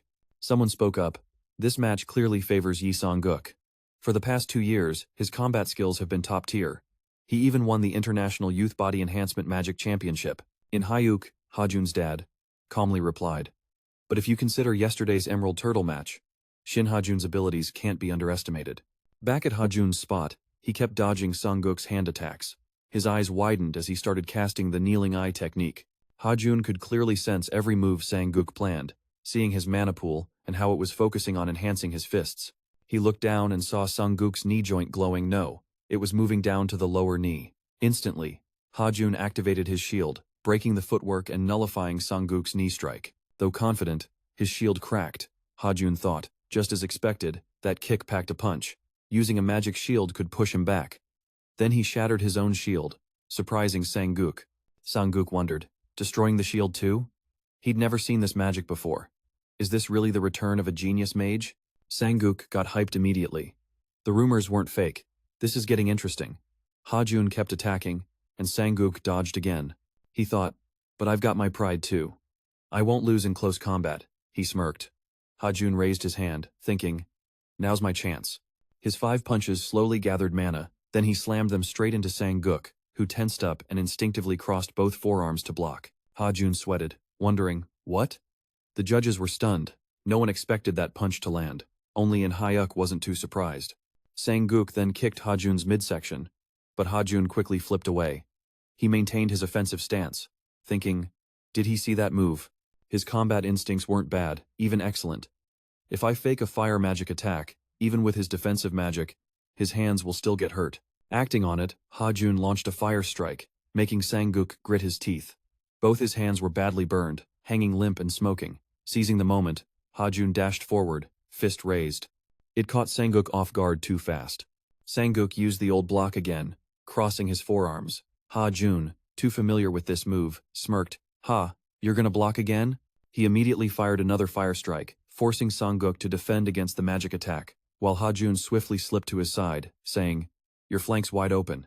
Sang-guk frowned, thinking, damn, the body enhancement magic on his hands was a fake, just a feint. Ha Jun then lifted his leg with a victorious smile, leaving Sang-guk with questions. Since when did he buff his legs with magic so fast? After taking the kick, Sang-guk clutched his side in pain, groaning. He muttered, damn, my ribs might be broken. But the pain didn't discourage him, it fired him up more. I'm a warrior. I can handle this kind of pain. He let instinct take over attack. Attack is a warrior's nature. With that thought, he raised his fist high, aiming straight at Ha Jun, ready to strike. Ha Jun looked at him with determination, calmly saying, if you rely too much on brute strength, your body will break. Ignoring that, Sang-guk charged forward, leg raised for a kick, but Ha Jun quickly grabbed his leg, pulling Sang-guk away from the center. He asked gently, you're too worked up, aren't you? Sang-guk's leg was held tight, unable to resist, losing balance. He hurriedly planted his foot safely on the ground, but it wasn't that easy. As Sang-guk lost focus and balance, Ha Jun counterattacked. Sang-guk took a painful uppercut and fell backward.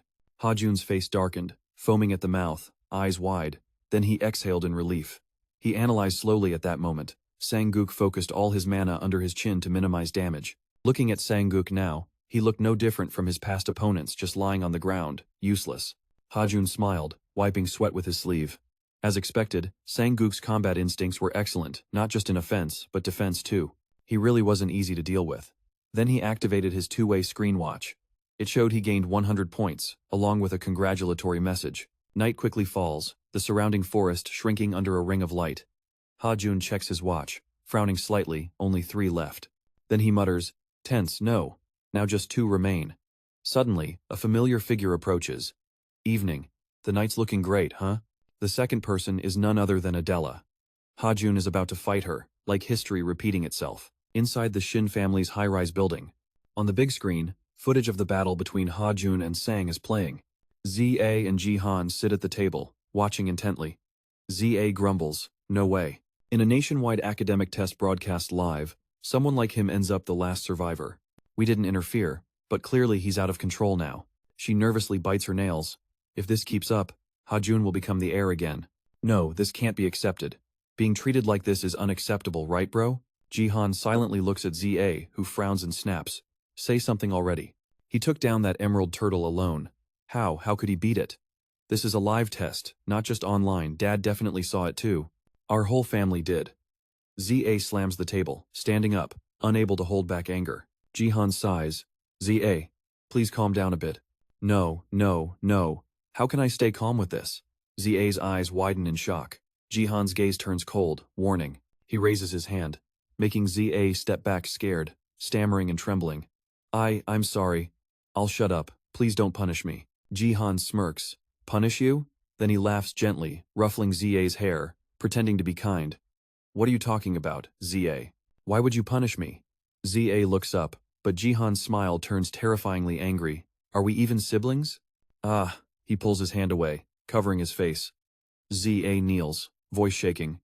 Thanks, big bro. Jihan says. Ha Jun always acts outstanding, grabbing all the good breaks. We're siblings, but if he keeps wrecking everything, we can't just stand by. A cruel smile spreads across his face. Back at the forest where the fight rages, flames burst wildly after a massive explosion. Adela swiftly casts, forming a magic circle and shouts, "Asterisk, asterisk, moonlight disaster." Asterisk, asterisk, she confidently declares, "I won't fall for your trap again. I've watched your fight dozens, even hundreds of times today." She quickly deduces, "You pulled the sun to your side back then, right? But tonight's different." The night sky brightens as Adela channels mana, preparing her attack. Thinking, asterisk, I won't give you a chance to counter. Asterisk, suddenly, energy bullets shoot like bullets toward Harun, forcing him to dodge with his skills. Still, one grazes his hand. Harun frowns, it's a chain of white light bullets. Adela keeps casting magic. He realizes the number of shots is way higher than the midterm test, dodging all is impossible. Adela says, "Mages who focus on control and skill are weak against simple long-range barrages." Her eyes gleam as she points at him, shouting, "That's your weakness, I'll surpass you with skill and effort." Then a barrage from her small magic circles rains down on Harun, causing a huge explosion. Harun exhales through the thick smoke. More bullets keep coming, forcing him to block with his shield. He mutters, "Weakness or not," thinking, "This is just brute force trying to corner me. What's your move after analyzing this?" Meanwhile, Adela brags to herself. She thinks he's using multiple shields to cover all angles. Of course, he's throwing all his resources into this fight. Not everyone can do that. The heir of the prestigious Sinbakwi family is built different. Ha Jun smiles. "Adela, since when did you reach the fourth magic circle?" She keeps casting. Ha Jun acts casual but readies a spell behind his back ice shard. Adela finally stops, saying, "You noticed right away." He thinks to himself, asterisk, I need to hide my attack with smoke. Asterisk, his magic snowflake flies toward her. Adela confidently declared, 4 days ago, I reached the fourth magic realm. And I didn't stop there. She closed her eyes tightly, slowly unleashing a powerful one-sided recovery. The moon above suddenly glowed strangely bright. From the sky, a beam of light like an arrow shot down from the lunar bow. Adela said decisively, "Now, I won't fall for such obvious tricks anymore." She quickly reached behind her, and immediately a crystal beam struck down, creating a breakthrough effect. Adela's eyes now sparkled with 4-pointed stars. Hazul's eyes widened in shock. It was the mind's eye. He exclaimed, "Not only did she reach the fourth magic realm, but she also mastered the mind's eye. Isn't that over the top?" The mind's eye is a secret technique of Adela's prestigious Starret family on her mother's side in France. It's a kind of divine eye with detection abilities, similar to Kim Kang-hyun's ruby eye, the Lamb Tower's master. Adela now perfectly combines the power and agility of the Sinbakwi clan with the burst strength of the Starret family, making her a formidable opponent. Hazul whispered, "She's a monster in human form. Now I have to use everything I've got to face her." Adela's eyes blazed brightly, determined, "I'm not dumb enough to hold back against you." Instantly, she raised her hand, creating 4 magic circles. Each emitted a powerful aura, aimed straight at Hazul. Adela asked, "By the way, when are you planning to use that spell you used to take down the emerald turtle?" The 4 auras, like 4-pointed stars, grew larger as they approached him. At the last moment, Hazul smiled calmly. "Ah, I was about to use it now." His pupils dilated. A flash of light appeared, and he shouted, "Mind's eye!" A massive stream of information appeared before him. Adela's moonlight bullets, with light mana 27.74, dark mana 71.33, water mana 0.93, were cast consecutively 12 times, using the P-line link formula, and concentrated through the spiral shape of the Ferdinand equation. Suddenly, the 4 auras instantly changed direction, piercing straight into the ground with ease. This shocked Adela. The moonlight bullets were deflected by the orbital force just before hitting the target. "What did you do? How?" Ha Jun laughed at Adela. "What do you think I did? Can you see that with your mind's eye?" At the Mage Council mansion that evening, a man named Jolie leaned forward. Hugh glanced over, and the man stammered, Hugh, what kind of magic is that? Magic that can interfere with that absurd illusion spell, what exactly is it?" He showed extreme worry. "That's VKI Sanchon, head of the Mage Council, and Adela's father. On the big screen, the battle between the two is live-streamed. Their father is watching every move." Hugh simply replied, I don't know either." Sanchon asked curiously, "Ha Jun didn't tell you anything?" Hugh shook his head. "No, nothing." Sanchon sat down, saying, "Surprising, even Ha Jun hides things from you sometimes." Hugh smiled. "For over a year now, he's stopped fearing anything. And he's hiding a lot of secrets from me." Sanchon nodded. "I get it. After all those years away from home, Ha Jun must have changed a lot." Hugh agreed. "Yeah, he's changed a lot." Sanchon asked, Isn't it true that men grow by traveling more? He rubbed his chin sincerely. Honestly, I thought he just got lucky in the last midterm evaluation. He hesitated a bit.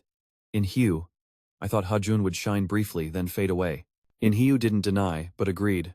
That's not wrong, I get it. After all, Ha Jun is still a prodigy. Sanchon continued analyzing. Before, the kid beat our Adela not because his magic was stronger, but because of his own strategy and technique. Soon, everyone will dissect all the info on Ha Jun. Once they find out, his weaknesses will be exposed, and he'll fall behind. In Hugh nodded. Especially since Adela is a master at info analysis. Hearing the praise, Sanchon added, no edits needed. My daughter's analysis skills are top tier. Then he bowed his head, admitting, I underestimated the kid. Sanchon continued, I'm always grateful to Ha Jun. When my daughter first lost her way, her eyes were empty and soulless. But now, they're brighter than ever. He smiled and added, I'm truly thankful Ha Jun came back. Adela had also started regaining her drive. In Hugh kept his eyes glued to his son fighting on the screen. He laughed in agreement. Yeah, that's something worth respecting. Just then, the loudspeaker blared. The survival battle is over. Survivors, please stop fighting immediately. Through the thick fog left by the fierce battle, Ha Jun stood shielding his eyes, trying to see through the haze. Both he and Adela had stopped fighting, leaving only traces of their clash on the ground. Adela wiped sweat and sighed in relief. Ha Jun said, too bad. If we had more time, I might have won. Adela shot back. No way. I was clearly dominating. Neither backed down. Their eyes locked like they wanted to pierce each other's soul. Quick to step in, young Master Shu said. Enough. Calm down, you two. Let's head back. The match ended in a draw. The next day at the academy, Adela met Ha Jun and declared, I was the winner yesterday. Ha Jun frowned. Keep dreaming. Like always, I'm the one who won. His stubbornness annoyed Adela. Since when did you always say that? She continued. Bit by bit. I figured out your magic orbit shifting technique. 5 minutes is all it takes. Ha Jun fired back. And you? 5 minutes is enough to break your spirit. You'll lose. Sitting in the back, young Master Z just shook his head. Really? If you want to argue, do it in your rooms. Don't make noise in mine. Both immediately shot back. What do you know? Mind your own business, 26th place loser. Young Master Z fell silent, only able to whine and turn on the TV. But this is my room. I just wanted us to watch the battle replay together. On the table, snacks and drinks were ready, banana milk, soda, pizza. He said, let's party. How can we miss banana milk? I even got pizza, fries, and drinks. Young Master X threw a tantrum, crying and sniffing. Seeing his effort, Adela quickly sat properly, and Ha Jun settled neatly beside her. He said, XE, you're blocking the screen. XE got even more frustrated seeing them switch moods so fast. Ha Jun urged, come on, hurry up, we gotta watch from the start. XE shouted, 14 hours? That's too much. Finally, they finished the 14-hour replay late at night. Ha Jun and Adela stayed glued to the TV while Z fell asleep resting his head. In his sleep, he mumbled, monster analyzing data.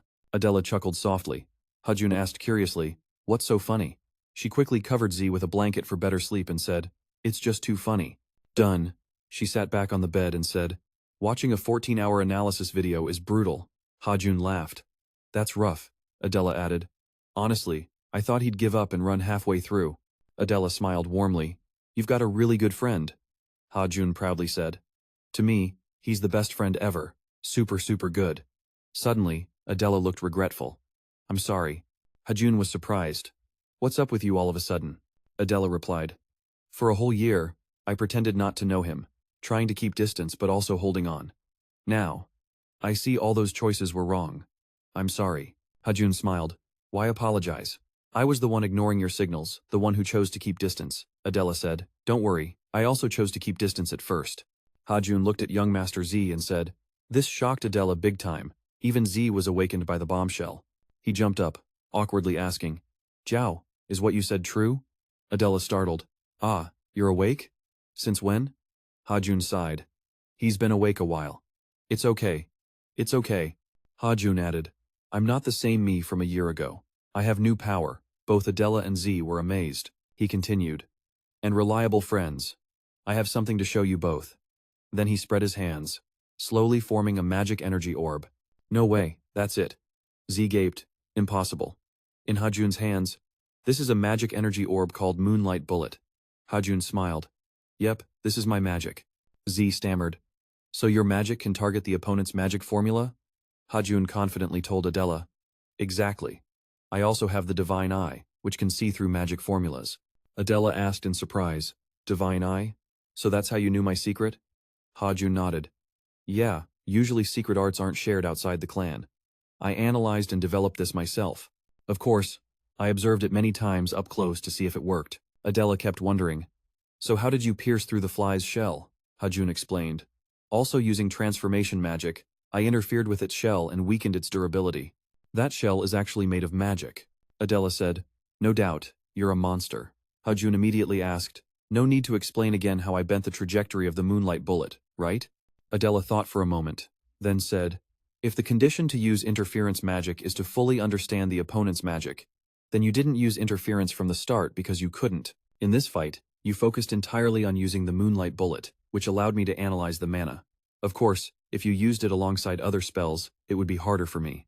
Adela sighed, unaware that using the moonlight bullet was the critical danger. She asked again, does that magic have any other weaknesses? Ha Jun replied, mana analysis calculations are pretty complex, so I can only interfere with spells right in front of me. In real combat, there's no time to calculate, so I can only slightly alter the trajectory. He demonstrated the magic in his hand.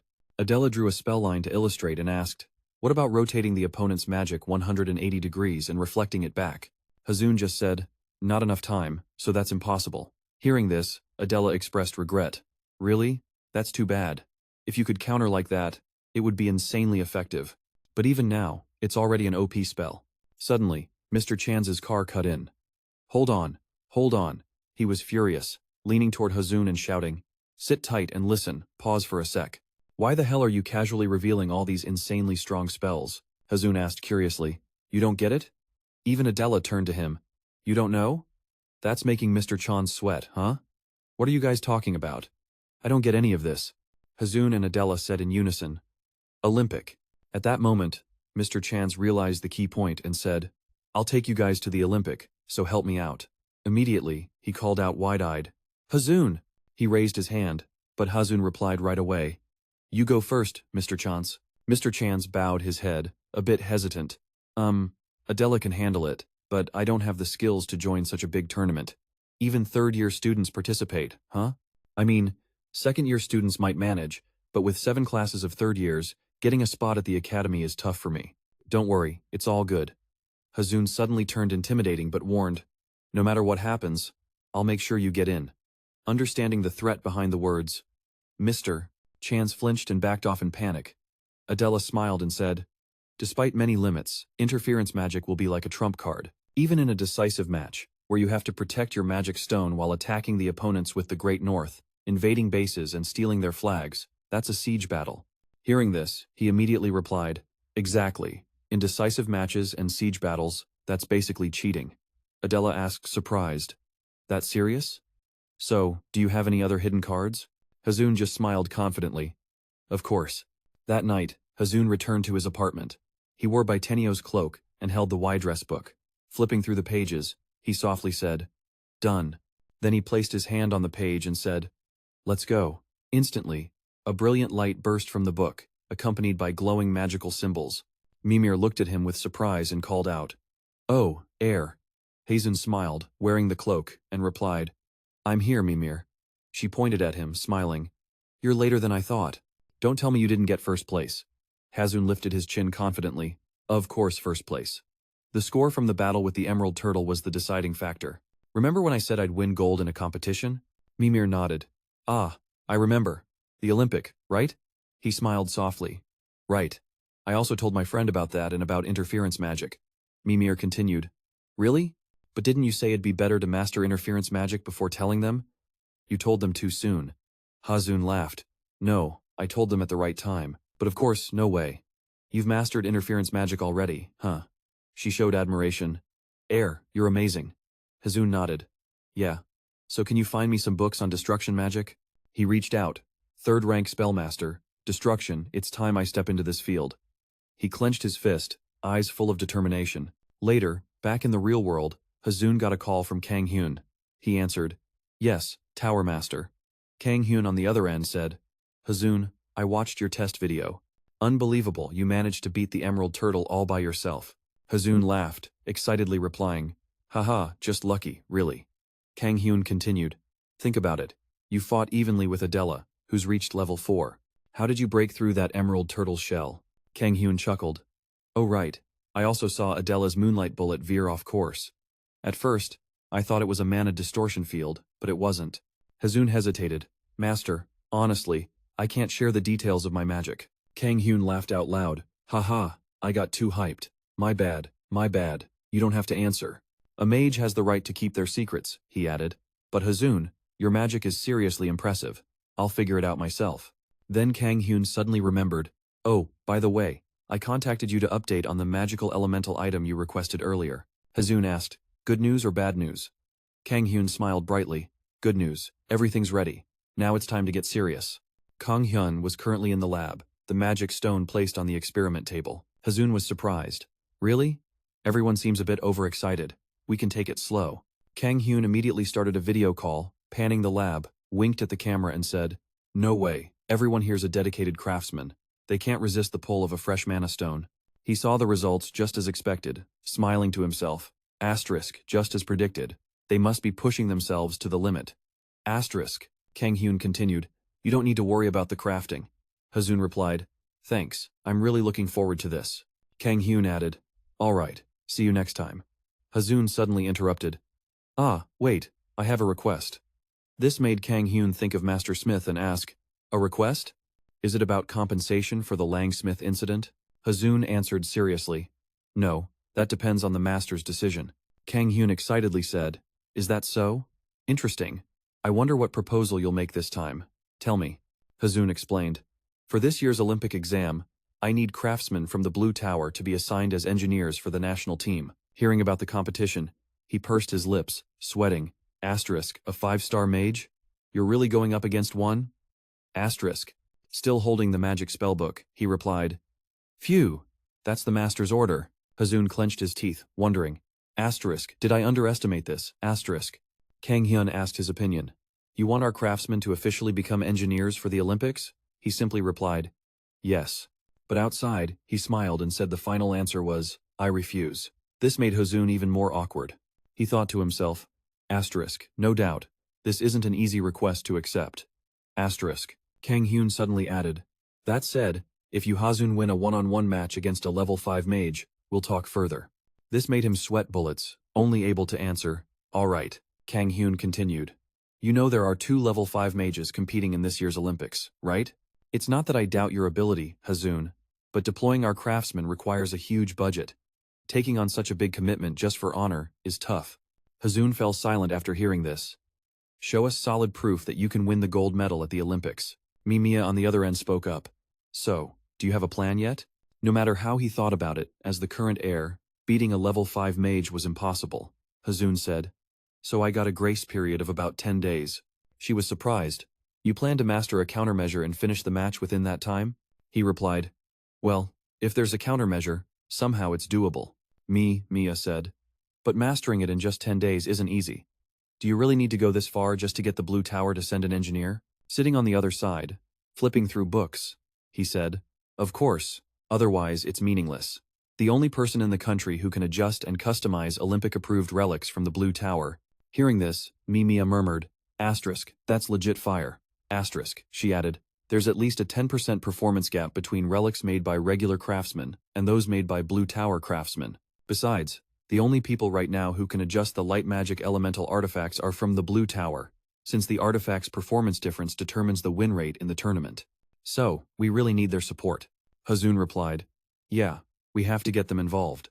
Then he carefully selected spellbooks. "This right here, and this one too," Mimir asked. "So, when are we heading to the 3rd challenge stage? Shouldn't we hurry up?" He smiled, holding a stack of books he picked and said, "I plan to finish reading all the books you prepared for me before we go." Mimir seemed pleased. "Really? Oh, that's some top-tier thinking. All right, when you enter the 3rd chi cultivation room, send my regards and tell them I'm doing fine." Hazun asked, "Send regards? You know who's there?" She sat down, playing with a stuffed bunny. "It's a secret."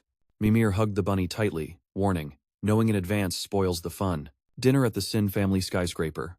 The host welcomed, "Dear honored guests, tonight we celebrate the Maho Singha Corporation anniversary. wishing everyone a fantastic evening.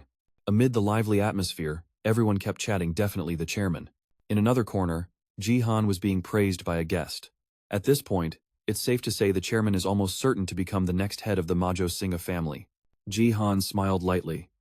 You're too kind, just lucky, haha. Then he continued with a bright smile. Everything I have today is thanks to everyone's support. Everyone immediately agreed. The future of Majo Singha is definitely bright. Suddenly someone added, exactly, plus the young master is building his reputation. Hearing Ha Jun's name, Ji-han's face darkened as he glanced at the guest. The guest went on. Everyone has seen it, right?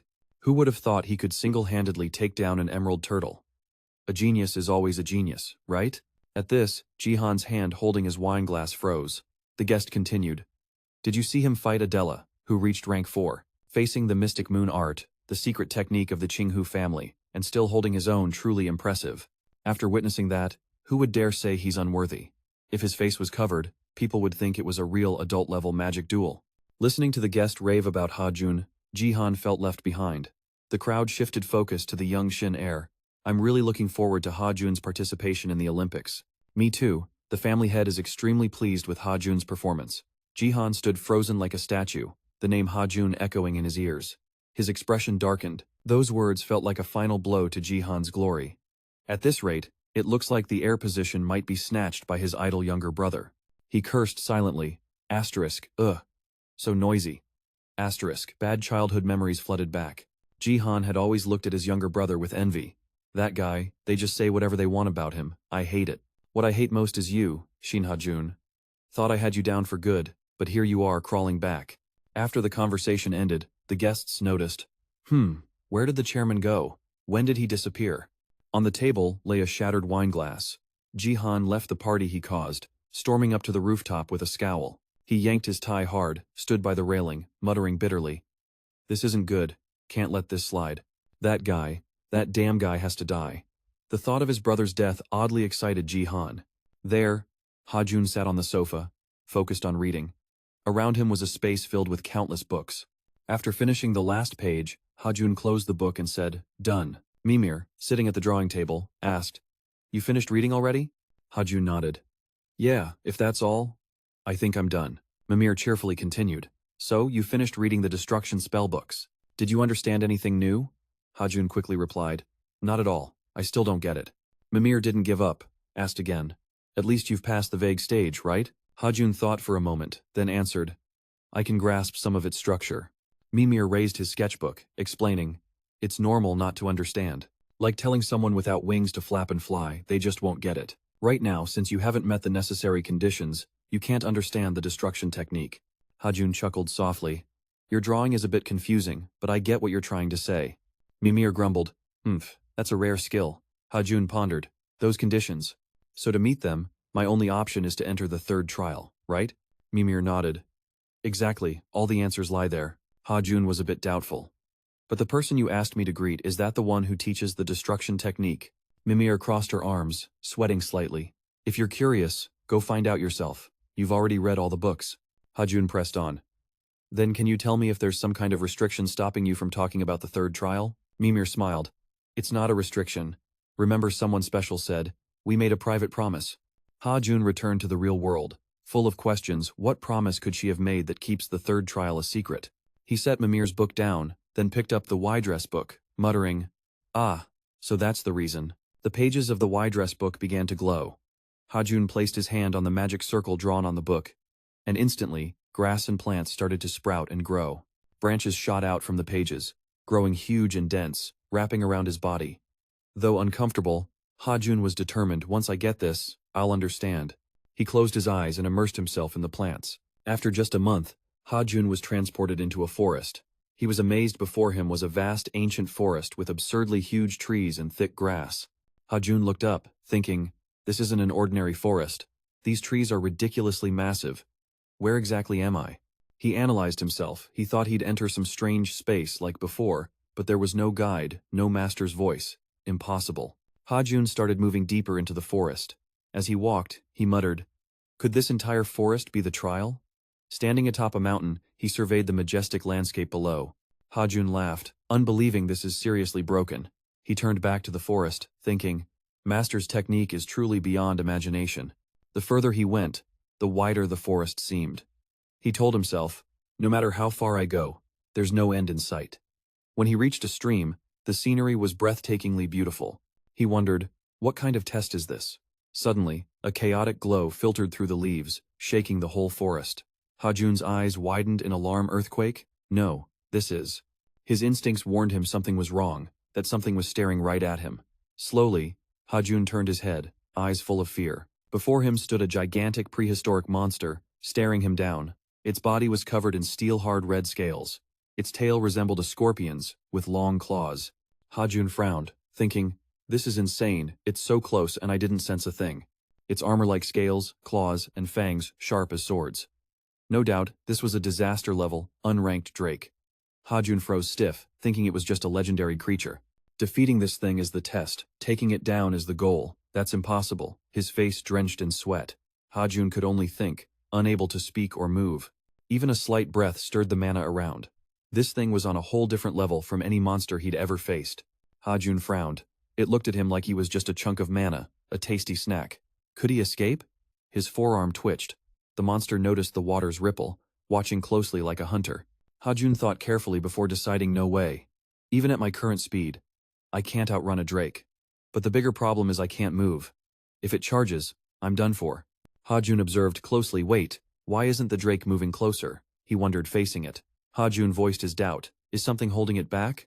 Suddenly, a woman's voice rang out, impressive. Ha Jun quickly glanced over as a woman in a grass-green outfit approached. She said, even facing an overwhelming monster, you haven't given up hope. Your will is rock solid. Even in danger, you stay calm and determined. The woman had long, shiny green hair. Her outfit was elegant, with long ears, probably an elf. You've passed the trial. Now you can move again. Ha Jun was stunned, stammering. Who are you? She smiled kindly and introduced herself. My name's Adela Greenwood, once known as the forest's guardian spirit, a great mage, and an old friend of Master. Ha Jun was shocked, thinking to himself, no way, is she a goddess? He stared blankly at the tall woman standing behind him. She looked at the massive monster and said, let me handle this first. Adela slowly stepped in front of the monster. Ha Jun stood up, sweating, extremely curious. Adela began casting magic on her hands. She commanded, be silent and return to where you belong, remnants of a fallen clan. The wind from her magic swept through the forest, spreading into every corner. Ha Jun stood frozen as the grass and trees seemed to resonate together. He wondered, is the forest sinking up? Adela suddenly glowed brightly, a roaring energy continuously surging, as if declaring she was the true ruler here. She raised her hand, voice fierce. If you don't understand me, return to the dust. Her eyes glazed over strangely, glowing with a cold light. At that moment, an invisible force appeared, tearing apart the monster's body piece by piece. A roar of pain echoed. Ha Jun watched the huge beast get attacked effortlessly, wondering where those wounds came from. That was Adela's magic. She just needed to wash her hands, and the aura would finish the rest. He muttered, no sound at all, just a projection. What the hell did she just do? Ha Jun couldn't believe his eyes. The monster smoked heavily after being sliced by the aura. In the blink of an eye, the wound slowly closed, as if a healing ability was applied, flesh returning to normal. The monster was back to full health, not a scratch in sight. Adela, who caused the wounds, was also the one healing them. She warned, this is my final warning. Leave now. The monster immediately became obedient and turned away. Ha Jun wiped sweat from his brow after witnessing everything, wondering how the wounds healed instantly. This was a disaster-level existence, yet she faced it like it was nothing. Whoever she was, Adela stepped back and smiled kindly at him. She asked, are you okay? Ha Jun quickly replied, yes, I'm fine. Thank you. Adela raised her hand and said, I see you're surprised. Now, follow me, successor. She appeared like the glowing aura of the entire forest. Meanwhile, Adela led Ha Jun into the only wooden house deep in the forest, protected by a special magic. She personally brewed a warm cup of green tea, waiting for the big bro. Adela gently invited, try this. It's the fragrant tea Jay loves. It'll help you calm down. Ha Jun took the cup politely, saying, thank you. He slowly lifted it, savoring each sip. The unique flavor surprised him, his eyes wide open. After just one sip, Ha Jun felt enlightened from within, his mind clearing in a strange way. He thought, what is this? This tea is magical, making my mind sharp instantly. He finished the cup, making Adela happy. In no time, Ha Jun drank it all. He placed the empty cup on the saucer. Elena asked with concern, "How do you like it? Does it suit your taste?" Ha Jun's eyes lit up as he replied, "Yes, this is the best tea I've ever had." Elena smiled. "Good. Glad you like it. Do you feel calmer now?" Ha Jun hesitated. "Sorry for being a bit rude earlier," she gently replied. "Oh, nothing to be ashamed of. You didn't give up against a dragon. That's impressive."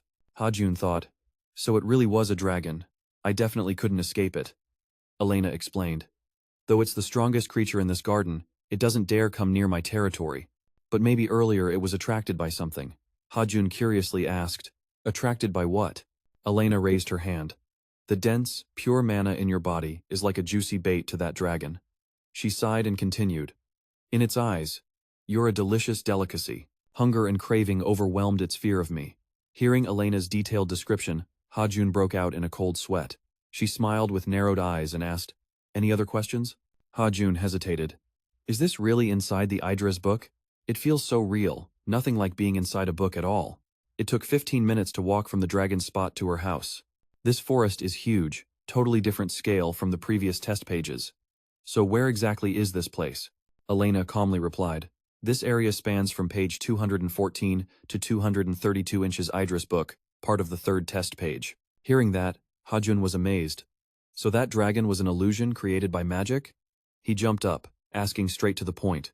Elena thought for a moment, seemingly unsure. Who knows? It's neither real nor fake." Ha Jun got even more confused. What do you mean?" Elena explained. "This space was created by recreating things from the past. The world inside Idris's book is a recreation of the greenwood forest that once existed." She raised her hand and continued. "You can understand this as a replica of the original world, so it's neither completely real nor entirely fake." He looked surprised. "So they built this world based on things from the past and put it into a book, right? But how could they pull that off?" Hearing his question, Zorn replied calmly. She wasn't bothered but gently said, "I'm not sure either. The only ones who understand and can do this are Guille and his successor, and that successor is you. When you reach Guille's level, you'll understand how this world operates." After hearing that, he asked again, "So why did Master create this world?" She answered, "To pass down a certain kind of magic to you." Ha Jun asked curiously, "What kind of magic?" Elena smiled, closed her eyes, and said, "It's the green eyes of mine slowly opening, the light sparkling in the pupils." Ha Jun felt drawn into the energy radiating from those eyes. She continued, "It's Bidinio's level 3 magic, a destructive spell. The eye that can see through the essence of magic is called the Holy Eye. The eyes that seem to see through everything are called the Golden Eye." He stammered, "That's the Benner-style sacred eye, the Holy Eye." She chuckled softly, pulling her eyelids with her hand and said, "Exactly, but my Holy Eye isn't perfect yet. The only ones who can fully control the Holy Eye are Jay and you, the successor. I was entrusted by Jay to awaken that magic, and that's why I exist, even if only as a stored memory." Back to the rhythm of modern city life. A sleek black car glided smoothly through the streets. Inside, In Hyuk sat comfortably. His cold voice rang out. "Report." Zi Ok Hyun, sitting beside him, quickly replied, "I'll report on the issue you mentioned earlier." He began detailing. Young Master In Hyuk and young Miss Minji seem pretty indifferent to young Master Ha Jun. More notably, young Miss EA also appeared indifferent. "It seems your orders have taken effect." Zi Ok Hyun continued. "ZA has become more cautious, but I don't think she'll easily abandon Ha Jun. Maybe she's just being careful because she knows your shadows are watching Ha Jun." In Hyuk asked, "What about Jihan?" Zi Ok Hyun answered, "Young Master Jihan is also cautious, but only to that extent. Even at the recent party, there were no suspicious signs." In Hyuk pondered, his gaze sharp again, sensing they've learned to separate personal feelings from the common good. "Still, we need to stay alert until the protection period ends. Keep a close watch." ZA nodded. "Understood." Then he traced a magic line with his hand, creating a sound barrier. He said, "There's top secret info, so I'll silence the area first." In Hyuk agreed. "All right." Zi Ok Hyun continued. "This is the report on whether anyone in the clan is colluding with the Black Tower. We investigated 32 people in total, including elders unhappy with young Master Ha Jun's return and high-ranking officials from branches." In Hyuk silently listened. Zi Ok Hyun added, "Regarding the Black Tower, they seem clean." In Hyuk frowned. "That means, if it's not related to the Black Tower, they might not be innocent." Zi Ok Hyun handed him a sheet of info. "Exactly. Among the 32, there are 5 extremely suspicious individuals. If things got messy, the hyenas would have sniffed it out." In Hyuk examined it carefully and said seriously, I'll personally deal with these people. Back at Elena's house, she began training Ha Jun. From now on, we'll start the process to master the Holy Eye, Elena said, standing behind him. Ha Jun replied immediately, yes, please do whatever you think is best. Elena smiled, commenting, just as expected from Gye's successor, you're just like him in this way. Then she gently covered his eyes, guiding, now close your eyes. Ha Jun asked, like this? Elena confirmed, exactly. From now on, I'll transfer my mana into you, the successor. Her voice softened, slowing down, her hand pressed on his back, beginning to cast a spell. And I'll explain about the Holy Eye, Elena continued. Normally, info about the Holy Eye can only be accessed after reaching the 4th circle. You can find it in another book. Ha Jun was surprised. From the 4th circle? He thought. Even after reading the destruction books in Idris's and Mimir's libraries, there was no info about the Holy Eye at all. He wondered. So that means, unless you reach the 4th circle, you can't see any info about the Holy Eye. He closed his eyes and asked, maybe the other book young Miss Elena mentioned is Mimir's library? Elena was a bit surprised. Oh wow, you know about Mimir's records? Ha Jun chuckled. Yeah, of course. I actually have a message from Mimir too. Then a thought flashed through his mind. If she's on the 3rd challenge page, he asked me to pass on a message to her. I'm still fine. That must be a private promise between them. Suddenly, Elena's energy fluctuated, making Ha Jun call out, young Miss Elena. Elena snapped out of her thoughts immediately. Sorry, my bad. Ha Jun wiped sweat off his brow, wondering, for a moment, if he'd said something he shouldn't. Elena's magic kept flowing into him. She smiled and said, sorry, so you've met Mimir already? That's great. We'll talk about Mimir when it's more convenient. For now, let's get back to the Holy Eye topic. Elena continued explaining. The reason the Holy Eye is revealed at the 4th circle isn't that important. That's also why I'm on the 3rd challenge page of the Idris records. Ha Jun asked. Young Miss Elena. She replied, exactly. Since Jay left me here, he entrusted me with explaining everything. Of course, there's also the issue of how much info can fit in one book. Seriously, he really knows how to push people to their limits. So, the Idris records only contain essential info. The rest is compiled in a separate book, Mimir's records. Elena's eyes shone brighter, and the energy she channeled was enough. She raised both hands and said, all right, everything's ready. Open your eyes, air. The moment Ha Jun opened his eyes, his pupils glowed strangely. Young Miss Elena is completely in sync with my endless circle, to the point I can't tell where my mana ends and hers begins, Jun said. Young Miss Elena, something feels off. I sense something really unusual. She smiled and said, yeah, it feels a bit strange, right? I've sealed your optic nerves with mana. Ha Jun stammered. You sealed my optic nerves? She chuckled softly, way too early to be surprised. She emphasized that the eye is the 6th sense, totally separate from the usual 5 senses. To train that 6th sense, the other senses are just unnecessary distractions. Ha Jun's body started showing strange signs. Elena placed her hand on his shoulder and slowly said, touch, smell, and taste, they're fading away. And finally, even your hearing is disappearing. Ha Jun's vision blurred, and he said, yeah, I've started. I can't feel anything anymore. His body slumped. Elena spread her arms, her magic powerful. She declared, air, now I invite you to step into the world of death. That's all for this video, guys. Don't forget to hit like, so Go can bring more Fire series your way. Thanks and see you next time. And goodbye, everyone.